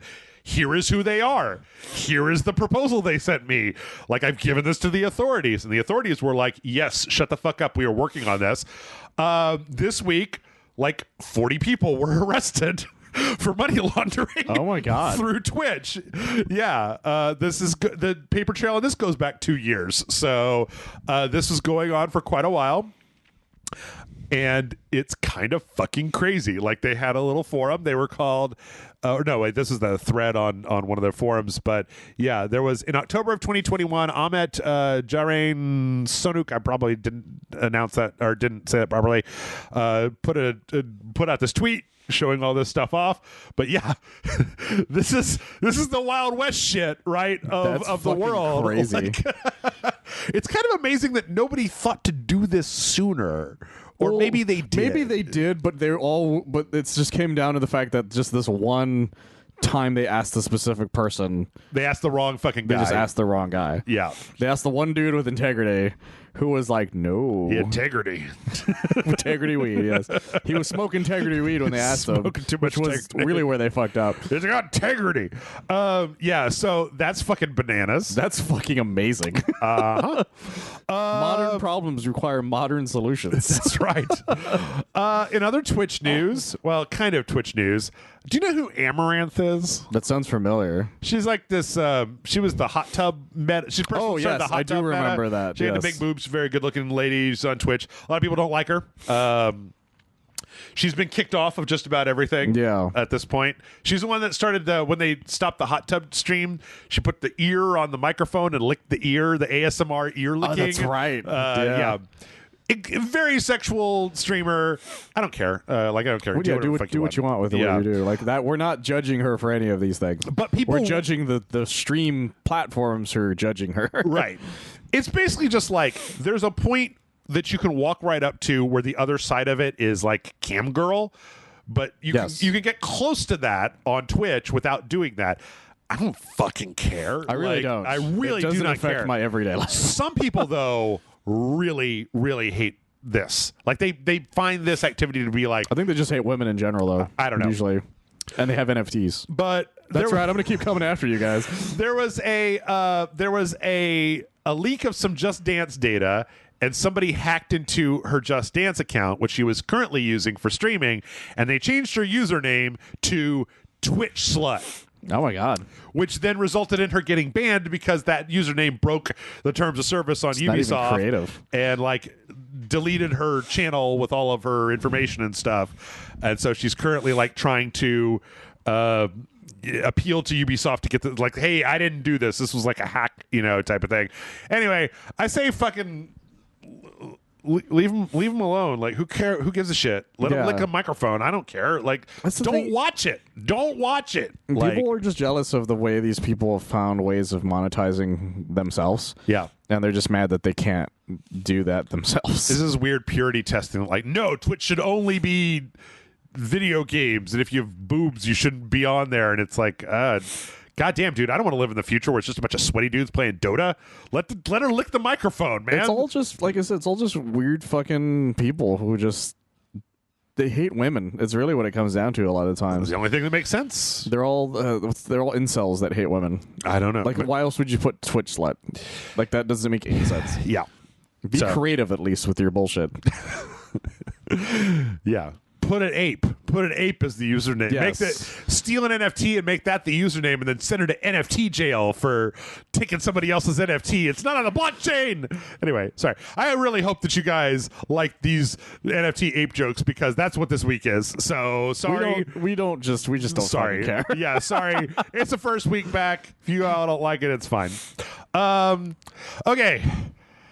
I have one really heavy story this week that's probably going to get me in trouble. Somebody got their ape stolen. Sorry, I can't fucking stop. No. Okay, so Dead by Daylight has removed. Okay, I'm going to tell you a story about Dead by Daylight, and then I'm going to explain a problem, and then I'm going to tell you what happened, and then we're going to probably say, yeah, that all seems like it worked. So, Leatherface is in Dead by Daylight, right? Leatherface the cannibal. One of the things that Leatherface can do is they added in a thing later on where Leatherface can basically like get the faces of the 4 main characters of Dead by Daylight and use them as the Leatherface face. Oh no. One of those characters happens to be a black woman. Oh. There are shitty racists on YouTube or on the internet. These shitty racists a lot of times would go to people of color who are playing Dead by Daylight, stream snipe them as quote unquote blackface Leatherface, and then like just hound them, like grief them specifically with blackface Leatherface. Now, I say blackface Leatherface. Here's the thing. He's not literally like in full. Yeah, it's not Al Jolson. He's not running around yelling out "mammy" at right. chainsaw. Although that's a picture that I didn't think I would be thinking about today. Right, and by default, here's the thing: is that by default, I think that I can see probably the idea at the company of just like, oh, it would be really cool if he could Leatherface wears people's faces, right? The idea makes a lot of sense. Yes. And in fact, the him wearing like the person's like sure the person's African American's face, like it's not racist only until you add XXX to it. Yeah, which is what this is specifically. I don't mean 3 X's. Let's go with 4 X's, just so you guys don't think it's a pornographic thing. But you know what I mean. Like it's not racist until somebody makes it racist. Yes. So there's a lot of like, there's a community of people. There's like a YouTube video that I watched like 40 minutes long that was just like a bunch of people of color that are streamers talking about how like they're people who want to play Dead by Daylight and that they've all got a lot of stories of just like, I am being fucking like griefed by somebody who is specifically using this to like get under my skin, and like they're literally letting people do whatever the fuck they want to and just chasing me around, or like downing me and then waiting for somebody to bring me up so they can down me again, and then like putting me on the hook, somebody gets me off and they're like letting them do that so they can just go after me.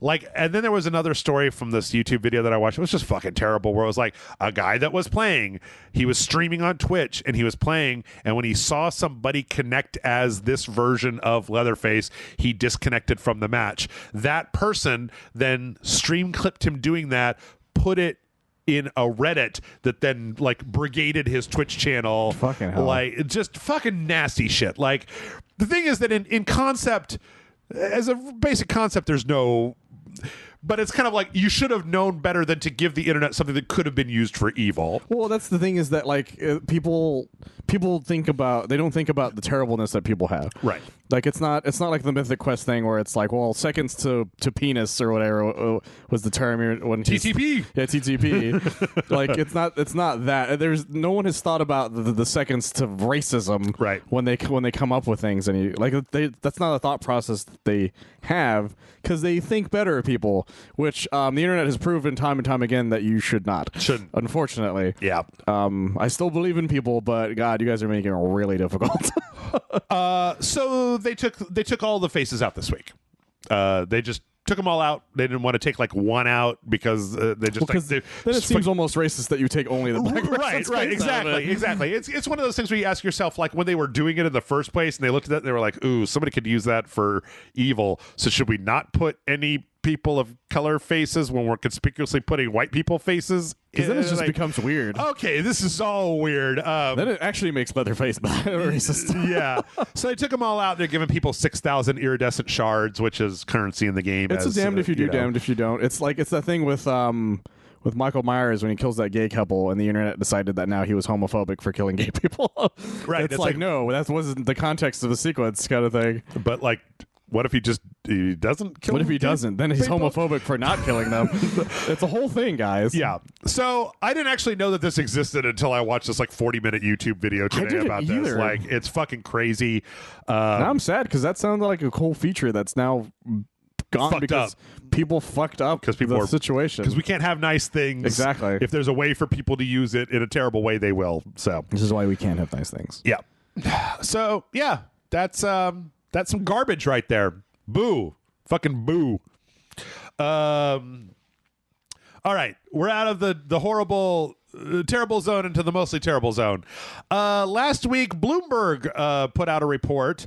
Of course, Jason Schreier, actually listening to Jason Schreier's last book on audio, apparently it's like I can only imagine the amount of access that he has had to people that have worked with Ken Levine over the years. So, Ken Levine, fucking Bioshock Infinite.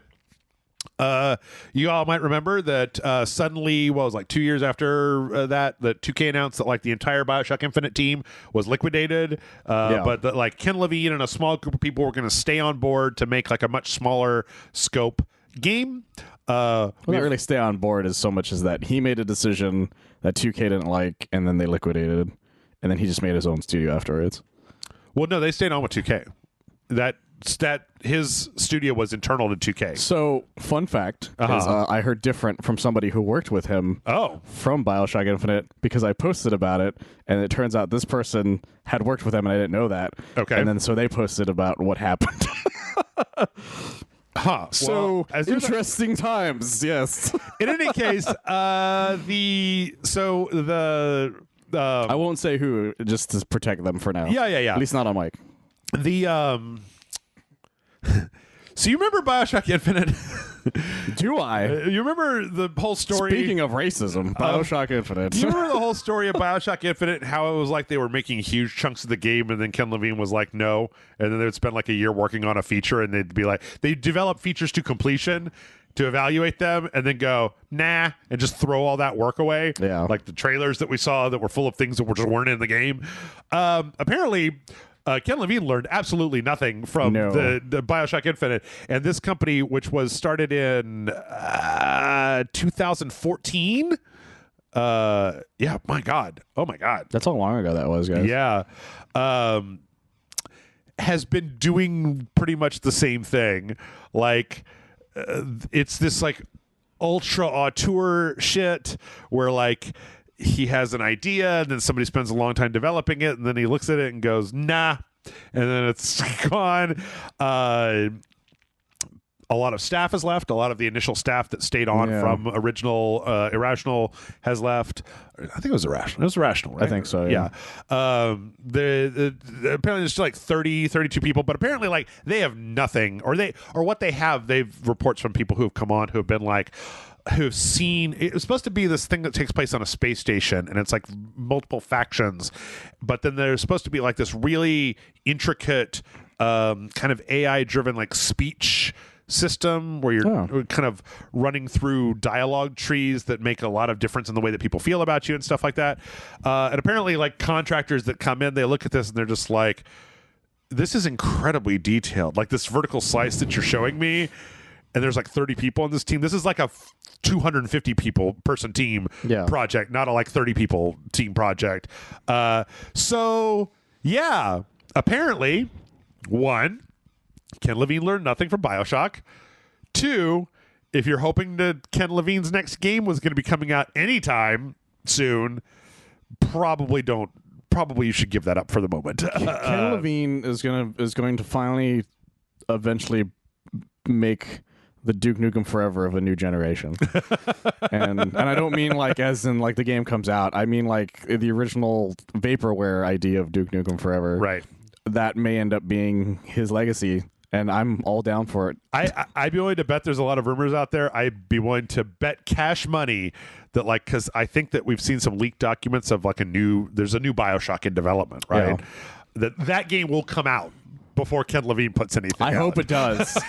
And I hope the box just says to fuck you, Ken Levine, on the bottom of it. Bioshock, fuck you, Ken Levine. No, the plot is that you have to take down a very insane person who keeps changing things of the city every time it's built. This narrative, this auteur that has no respect for people. Exactly. Yeah. It's people's time. Yeah. Let's see. From there, Ken Levine might not be able to make a game, but Control apparently, or Remedy is apparently making a whole bunch of games. They're currently making Alan Wake 2. They are making this month, next month, this month. One of these, January or February. I can't remember which at the moment because I'm very talking tired. about the Crossfire X. That's on February. Yeah. Single player campaign comes out that they're making. Apparently, they're also making a free to play shooter with Tencent, which is really weird. That is weird. I think actually okay, stick with me, Michael. I think that post Quantum Break that Remedy might have run into some serious financial problems, and that they then went to Asia to see if they could do some work for hire to bail themselves out, and they signed the contract to do the Crossfire X thing, and then probably had some meetings with Tencent as well. And then while they were doing that, Epic came to them with the big Epic Game Store dump truck of money and was like, put Control out on the Epic Game Store. And they were like, oh yeah. And now they're like half in with Epic, or no, wait, Epic has ties with Tencent as well, right? They do, yeah. So it's possible that maybe this came through Epic, but in any case, it's really weird to think of Remedy making, like, one, the single player campaign of a Call of Duty ripoff from Asia, and two, a free to play game for China. Like, see what happened when Sam Link went to China, yeah, and had sex with the pangolin. Oh god. And then Tencent was like, well, we won't tell anybody if you make these games for us. That's a South Park joke. You might not know that because people aren't watching as much South Park. It's true. It's also, yeah, it is a COVID joke too. Yeah. So yes. Really weird. This is really weird. Like, they say it'll be a co-op PvE shooter that combines Remedy's narrative experience and action gameplay into an immersive multiplayer experience. It's actually kind of weird to think of Remedy as like an action game company because of the Alan Wake. Because Alan Wake is very, like, it's like an action game, but it's a real floaty, loose. It doesn't. Yeah, but before that, they were known for Max Payne. For Max Payne, right? Which yeah, was an action. And kind then, of auteur thingy. Quantum Break, I never got a good read on, but then, like, Control was it's a little amazing. It's a little bit in the middle. Yeah. Because it tries to be, like, kind of actiony, but it's also very, like, really narrative focused. Yeah. Same way Alan Wake is. But the Control is dynamite. Control, I think, is the perfect balance of them. Yeah. Like, I feel like Quantum Break is the prototype of the idea of what Control could be. Right. Because a lot of it feels very similar in that idea. Yeah. Although it's one of the best time travel stories I've ever played because it's very, very tight in its time travel, which I think is really cool. I think I need to go back and play that at some point, but it's great, but it's also, it's kind of a slog. yeah. It's just interesting. I guess it's interesting. I guess what's interesting here is there's a disconnect, I feel like, between me and between all of us, maybe, and like the idea that Remedy is an action game company. Like, I feel like Alan Wake made us forget, maybe, that, I think it that really they're like a third person action game company. Like they've defined Max Payne, like, but then it got like washed out with Alan Wake because Alan Wake got so much hype and it didn't feel very good to play. I don't think it felt very good to play. Well, it's because if you find out everything that Alan Wake was supposed to be, like, you're like, well, it's a miracle this game even became what it was. Right. So yeah, but I guess we'll see what happens. Making a fucking Tencent game. Sure. Let's go. Whatever. Remedy is still a company that I trust their name still. Yeah. That they're not like, they're kind of the way they're the way I looked at Ubisoft for a while, as well as Activision. Yeah. As well as a few other companies back in the day. So I'm hoping that they don't fuck up their reputation with these things. So we'll see how this plays out. Oh yeah, it's weird. So the code name for this is Vanguard. According to this Polygon story, Vanguard will be published by Remedy in non-Asian markets. Oh. And then by Tencent in Asian markets. That's an interesting partnership they have then. And then the partnership also grants Tencent the rights to create a mobile version of Vanguard. I'm fine with that. Which is really weird. It's just very strange. Well, China really loves those things. Yeah. Yeah. Real strange, but anything they have to do to pay the bills to make like fucking Control 2 come out. I'm cool with that, yeah. I know I've got a long way to wait. They got to make Alan Wake 2. They got to get through all that. Like, but Control fucking blew me away. I feel about Control the way I feel like a lot of people feel about Alan Wake. That's true. Control's really good. I love Control. It was the first time I had that great, like, this is a great world and I want to see more of this. Yep. And that I've had in quite some time. Yep. Man, it's one of my favorite sequentials that we've ever done for Rich Life. It's really, really good. If you guys have not played it, it's really, really good. Yep. Let's see. In other PC news, despite everything, Cyberpunk 2077 was one of the top sold and most played games on Steam in 2021. You know what, guys? Good for you. Sure, I find your game a little boring, but good for you. See, the interesting thing is, okay, so it didn't make the platinum cut, which is the top of the Steam sales charts, right? That's interesting. But it's like on the next tier down is called silver, and that's where like Resident Evil Village and things like that Why are. is there silver between platinum? Where'd gold go? I don't know. What have you done with gold, Steam? I don't know. What's interesting, though, about it, the most interesting thing about Cyberpunk 2077, though, about it being there, is that those sales charts they're not units sold, they're dollars sold. So like if you have a free-to-play game that has microtransactions, it takes into account all of the microtransactions that you do, which having Cyberpunk 2077, which does not have DLC or anything, that's actually more that's really impressive, actually. Yeah, that it's able to stand up a year out and still kind of, I mean, I guess it's just running on reputation, man. Like, I guess I need somebody to explain it to me because, like, you said that. I'm just like, thank you, because I just thought it was boring. Like, it wasn't fun to play. It just isn't for me, I think, is what it comes down to. Yeah. Well, the thing is, I fucking grew up on fucking William Gibson and Neil Stephenson and fucking Cyberpunk and Akira. I love that shit. Like, that shit is my bread and goddamn butter. And yet I just played it and I was like, this is a wet, overcooked noodle. Like, it's no. Well, there's nothing really cyberpunk about what you do in it. Yeah, it's really what it comes. It's really one of my issues with it. Well, you didn't get to that. It's just a shooter. From what you said, you didn't get. Oh, yes, yeah. Which I don't know. Anyway, let's not get too far down that road. We had 2 rants already. Yes, we had quite a few rants. Let's see. Good news for console players for the PC. If you've got the Final Fantasy VII, if you got the Final Fantasy VII remake on PS Plus for the PS4, as of this week, you can upgrade it to the PS5 version at no extra cost. That's nice of them because I remember that was the thing they were adamant about that you not being able to do at the time. You had, in order to get the PS5 version, you had to buy Intergrade. No, you had to have the physical one.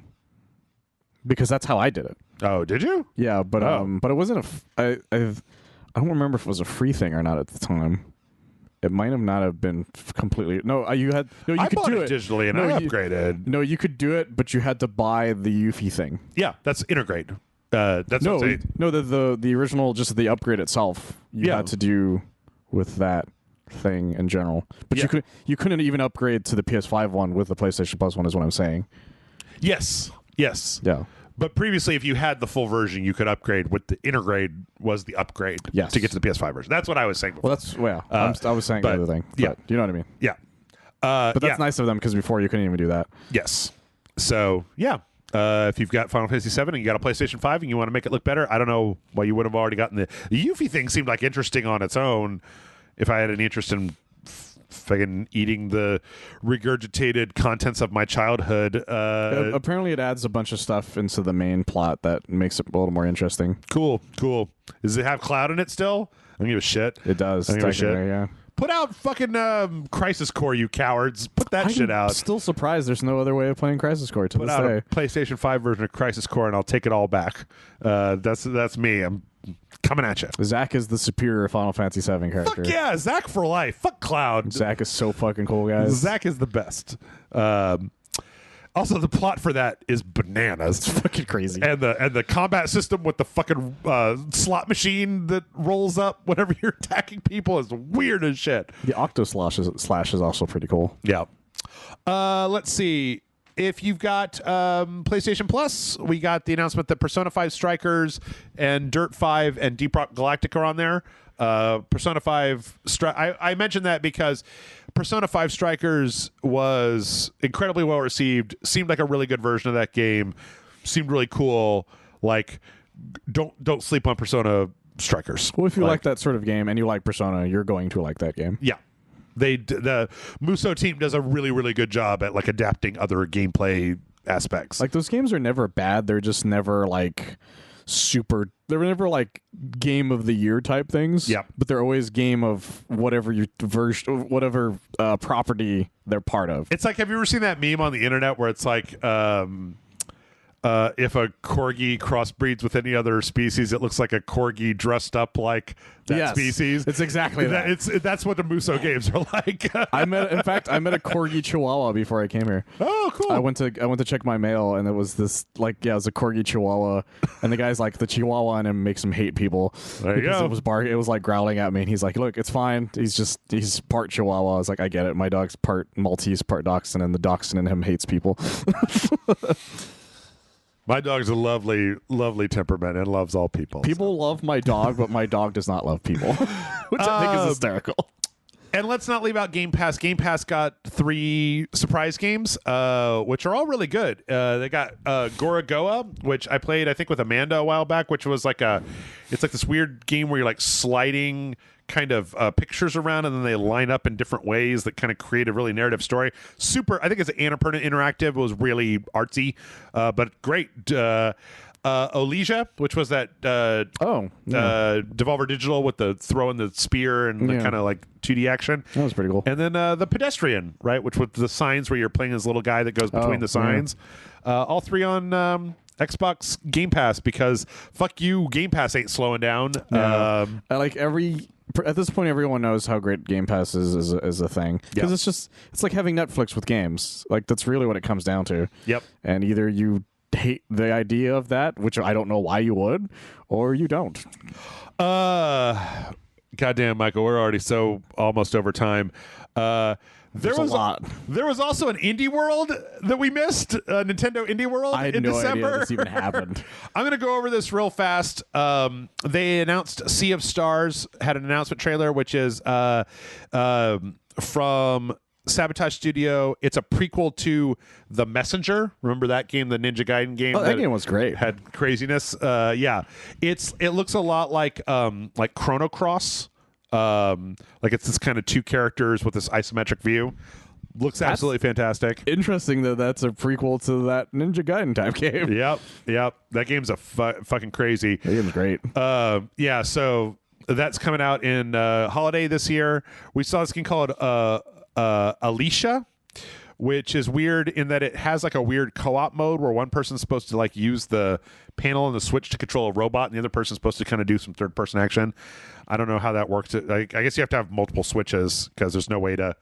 There's no way that would make... That's weird, yeah. That's interesting. Yeah. Endling is looks like a horrible fucking nightmare where you play as like the last fox after an apocalypse, trying to like get your fox babies across the apocalyptic wasteland, and it looks like really dour and kind of, I don't know, it looks depressing to me, but I don't want to watch foxes be in trouble. Yeah, I like them. I like the noise they make.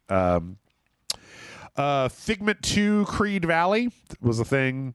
I don't remember the first Figment. This is a very jaunty trailer. It would be hysterical if it didn't exist and it was just a Figment. Yeah, maybe they just made a sequel to it. It's a rhythmic. It's like a music world, and then it's a little puzzle game, and it looks really charming. Ollie Ollie World got another trailer that kind of just goes over a lot of what's going on in Ollie Ollie World. I didn't know this. Apparently in Ollie Ollie World, your goal is to get to Narvana.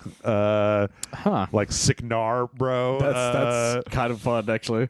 There's a lot of kind of very whimsical things in this trailer. I'd recommend going to watch it. It's very Ollie Ollie. I really like this locomotive. I sent this to Tessa, and she was like, "Yeah, fuck yeah!"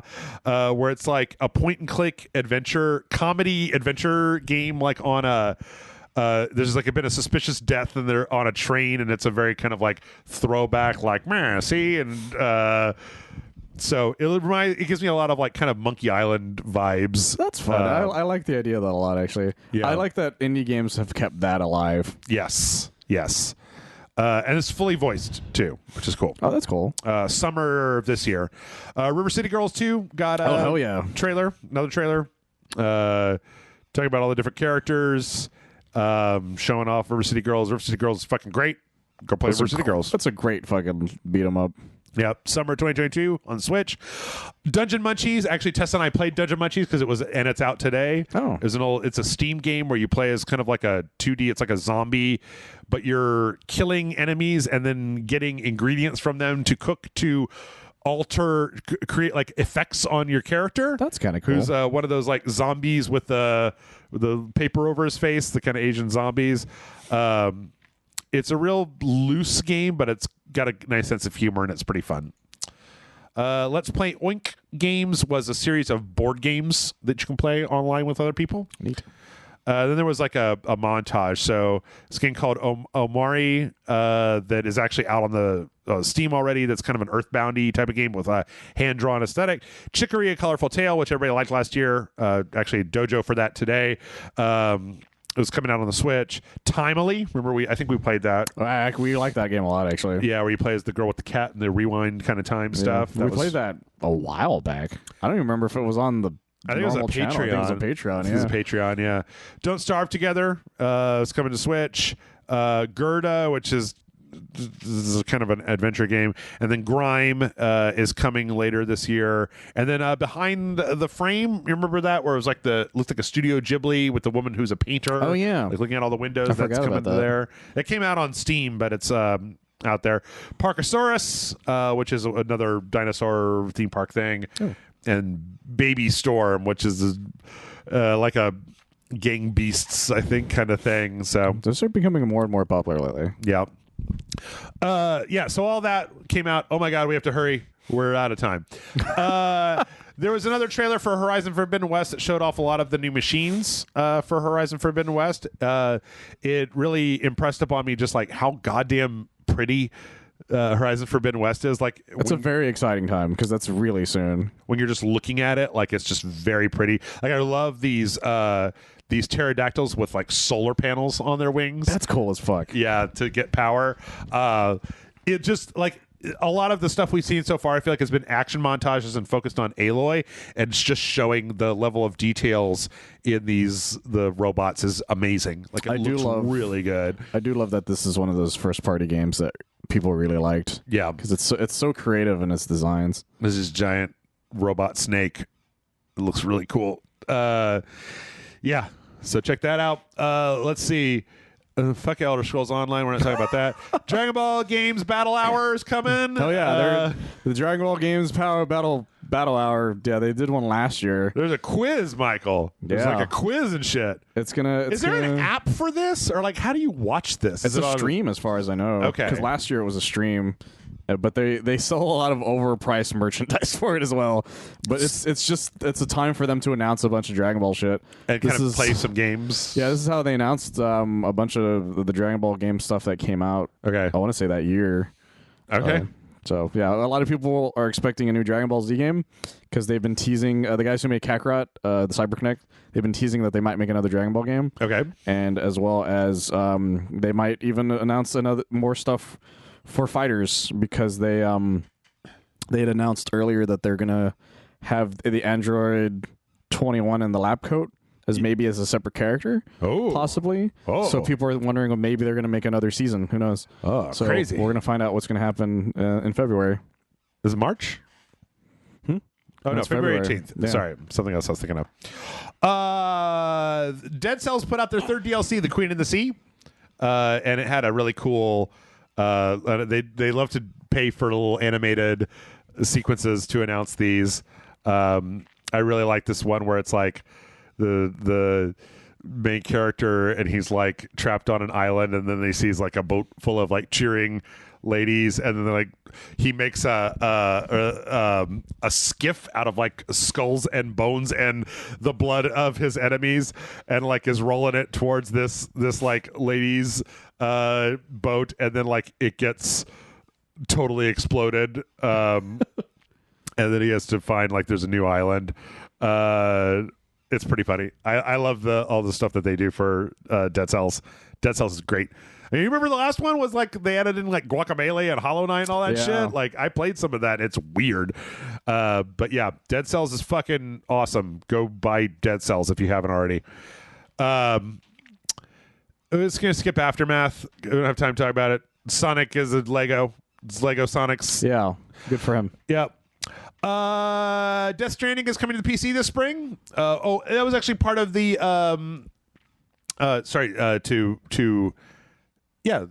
Steam. The director's cut's coming out for yes. it, not just because it already was on PC. Yes. The director's cut is coming to Steam and the Epic Games Store simultaneously. They also announced this when they announced those Intel cards, because the super sampling, they were showing it off with Death Stranding. Oh, well, that makes sense. Or the AI upsampling, the XE super sample. Super pretty game. Yeah. It's a great way to show off your shit. Yeah. Yeah. Final Fantasy 16 has been delayed by about half a year due to COVID. They came out, apparently they were supposed to talk about it a little bit last year, and they came out and basically said, yeah, we had to transition the whole thing into working from home. This is getting pushed back. So here's the thing. Yeah. I forgot they were making Final Fantasy 16. Yeah. Because it's been a while since we've heard about it. Don't worry, Michael. It'll have a lot of apes in it. So we're winding down here, but I'm not done talking about the apes. It's going to have so many apes, guys. So many of them. Fuck that. You can summon the ape too as your summons. Dude, just that beginning of that statement where he's like, we know some people like to play video games for fun. And it's like, yes, all of them. Shut the fuck up. Of video games. Stop. You'd be like, we know some people like to eat popcorn as a healthy snack, but others like to shove it up their assholes. And so we want to create a new blockchain for the people who want to shove popcorn into their assholes. If you want to play games for work, be an esports player. I play games to play fucking or games. If you want people to make content for your games, hire them and pay them like a fucking person does. Yes, like a normal person. Anywho, Final Fantasy Pixel Remake for 6, the 6th one, got a release date. It wasn't out Still yet. only PC, right? PC, iOS, and Android. Don't you guys have phones? February 2022 is when it's coming out. It was supposed to be out in 2021. I believe the reason they did this was because of all the font bullshit. Like, they put that super thin font in and everybody hated it. I think they went back in to try to change it out. Actually, it's weird because I hope they do. There's pre-order bonuses for this. Wait, why? Are there NFT pro bonuses? What is this? No, it's like wallpapers and soundtracks and remixes and stuff. A lot of places have been doing that stuff, so it's real weird. If people want that, sure, I guess. Just an old game. I'm just gonna load up my SNES Classic. It's on there, right? Yeah, or my Raspberry Pi and it's just play it there. 3, right, for that? Yeah. Breath of the Wild 2 is probably going to be coming out this year, potentially November. Oh.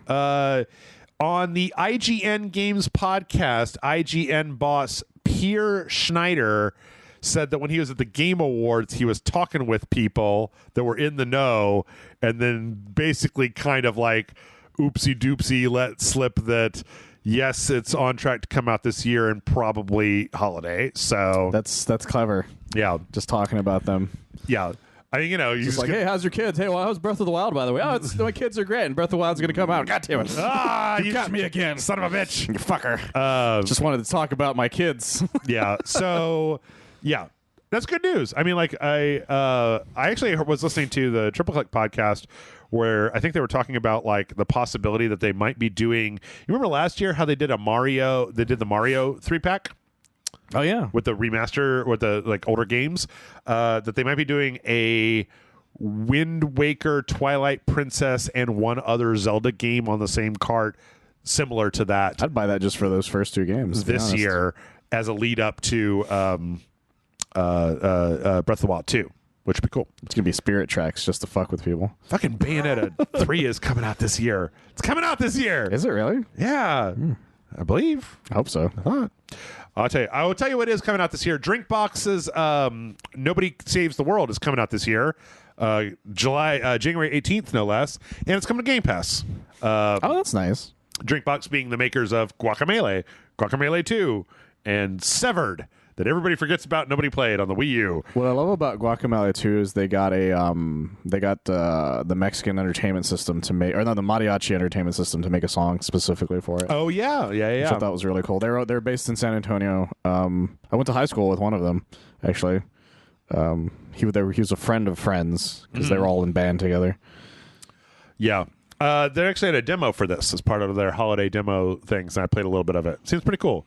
Roguelike dungeon crawler, but you can change the main character into different forms. It's kind of interesting. That's kind of cool. Yeah. Unfortunately, that's the good Devolver, or no, that's the good news. The bad news is the Devolver's Weird West that was supposed to be coming out this month and was going to be like one of the things I was trying to really get up on the dojo has been delayed to March 31st. I can't be too mad because they were basically like, this is like a top-down immersive sim, like a Deus Ex type of thing. Yeah. And they want to like really smooth it out to make sure that everything works the way it's supposed to. I'm a little bummed by that, though. Yeah. Yep. Anywho. I don't know if you saw this, Michael, but apparently Ernie Hudson was just saying, like, yeah, there's going to be another Ghostbusters game. I told you about this. You did? I told you about this a while back. All right. On a video, if I remember correctly. December 18th was when the news is, so... I told you, yeah. What happened was that he was at a Q&A for Afterlife somewhere here in Texas, if I remember correctly. And the reason I know that is because the guy who San told Antonio. him... Yeah, because the guy who told him is part of the Ghostbusters group that my brother is part of. Oh. Or that helps with, actually, because they got together years ago. Okay. And they were talking about it.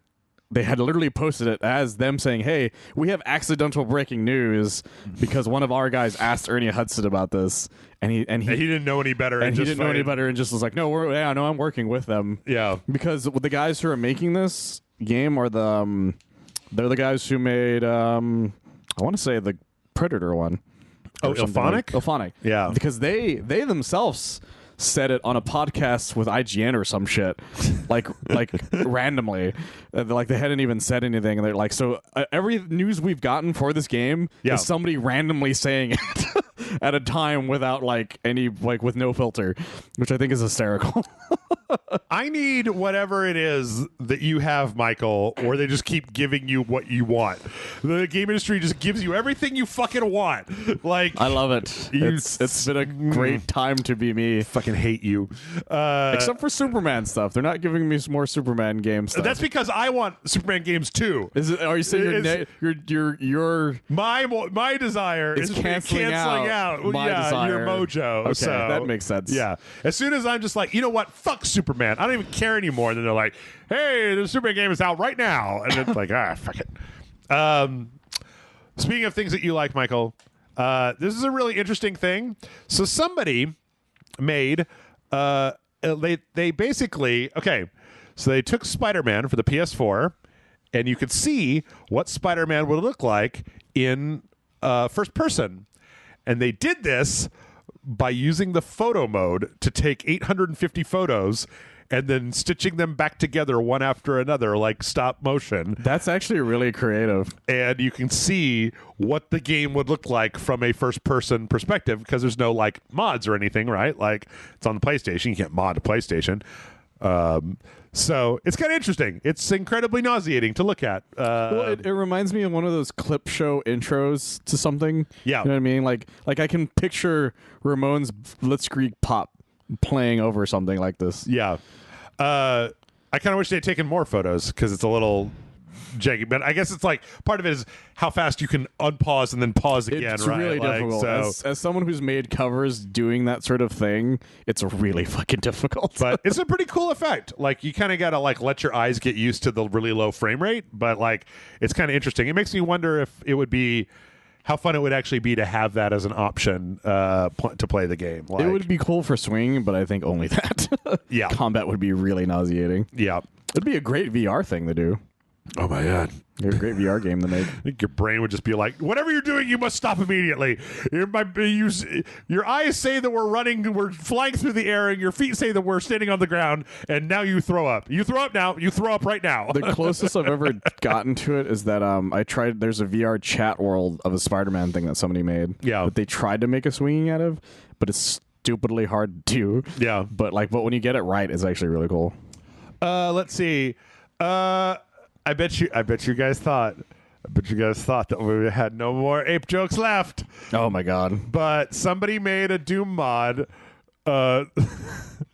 where you are all the enemies have been replaced with NFT apes, and then the only weapon is a camera where you're taking pictures of them, and you're like building up crypto dollars. Oh, you're basically right-click saving them. Yeah. You're basically taking illegal pictures of apes. They're so fucking ugly. They suck. They're really ugly. But anyway, I think it makes it that much more impressive that somebody made a fucking camera.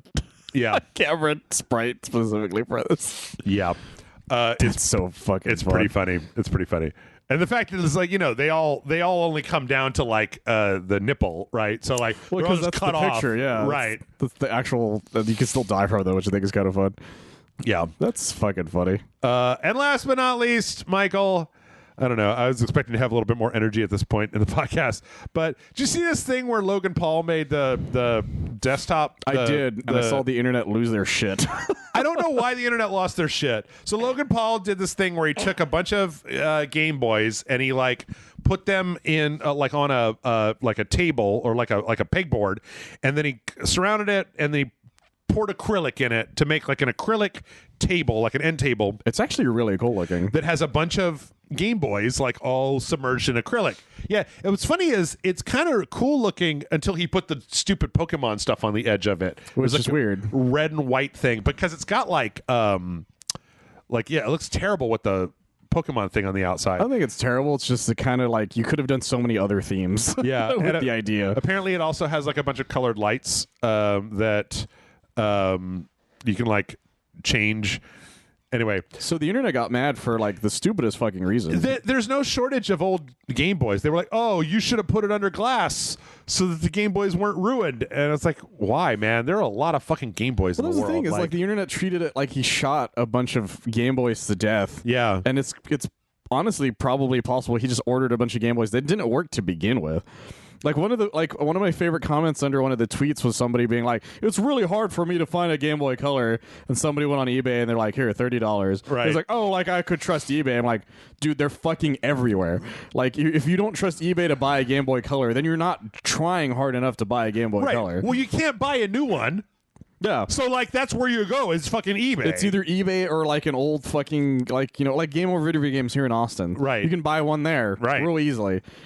Or conventions. They're fucking everywhere. Yeah. If you can't buy a Game Boy Color, you're not trying hard enough. Yeah. So yeah, it was weird. It was weird that the internet got mad and it was almost like, look, man, I'm not a fan of fucking Paul's, but like it doesn't seem like what he did. I feel like if I saw somebody else do that same thing, the people would not be mad because like it's just a bunch of old Game Boys. They're just mad because it's Logan Paul. Yeah, when I went to Game Fest or whatever the fuck it's called, the thing they do at Game Over Video Games. They had a whole area where they were just selling those broken type systems, so you could do just weird shit with them. Can you buy them from GameStop? Can you just buy one from GameStop? Maybe because they were doing that retro thing for a while. Consoles and hardware. I would search for it because you might shop be able to, all. I would just search for it because you might be able to find something like that because they did have a retro kick there for a little bit. It's possible you might just buy one off there. Could buy one off of maybe Amazon. Anyway, yeah, you can still buy the carts. Well, here's one. Yeah. Oh, well, this is sold out. Okay. Well, but that still means that you could have at some point. Yeah. And in fact, that's just the grape one. You might even be able to find a different one. Anywho, yeah, I was for once in my life, I was like, I don't know, that seems kind of. I mean, like at least it's kind of cool actually. He's just making a table. It's not doing some stupid shit. Like, dude, somebody took a GameCube controller and put baked beans in it. Like people do shit like weird shit with console things that are way worse. The number of GameCubes I've seen cut up and made into other shit. Like, exactly. Yeah, it just doesn't make any sense to me. Anywho, that is the first podcast of 2022. This is a real salty podcast. I got a lot of. Well, it's just because we hate NFTs with a passion. Fuck them so much, Michael. Tell the people where they can find your apes on the internet. Well, you can find me on oneofus.net. I have a new review out for Kako and Kokosz, which is the Polish show made by our good friend Maciek. That's on Netflix right now. So I would give it a quick listen. All right, there you go. And you can find me right here where you're listening. But you can also go to mail.rageslike.com to send the questions in. If you want to send in a dissertation about why I'm wrong about NFTs, I promise you I will probably not read it. So thank you very much. He'll make an NFT out of it just to fuck with you. I'm going to right-click and save it. I'll do it, motherfuckers.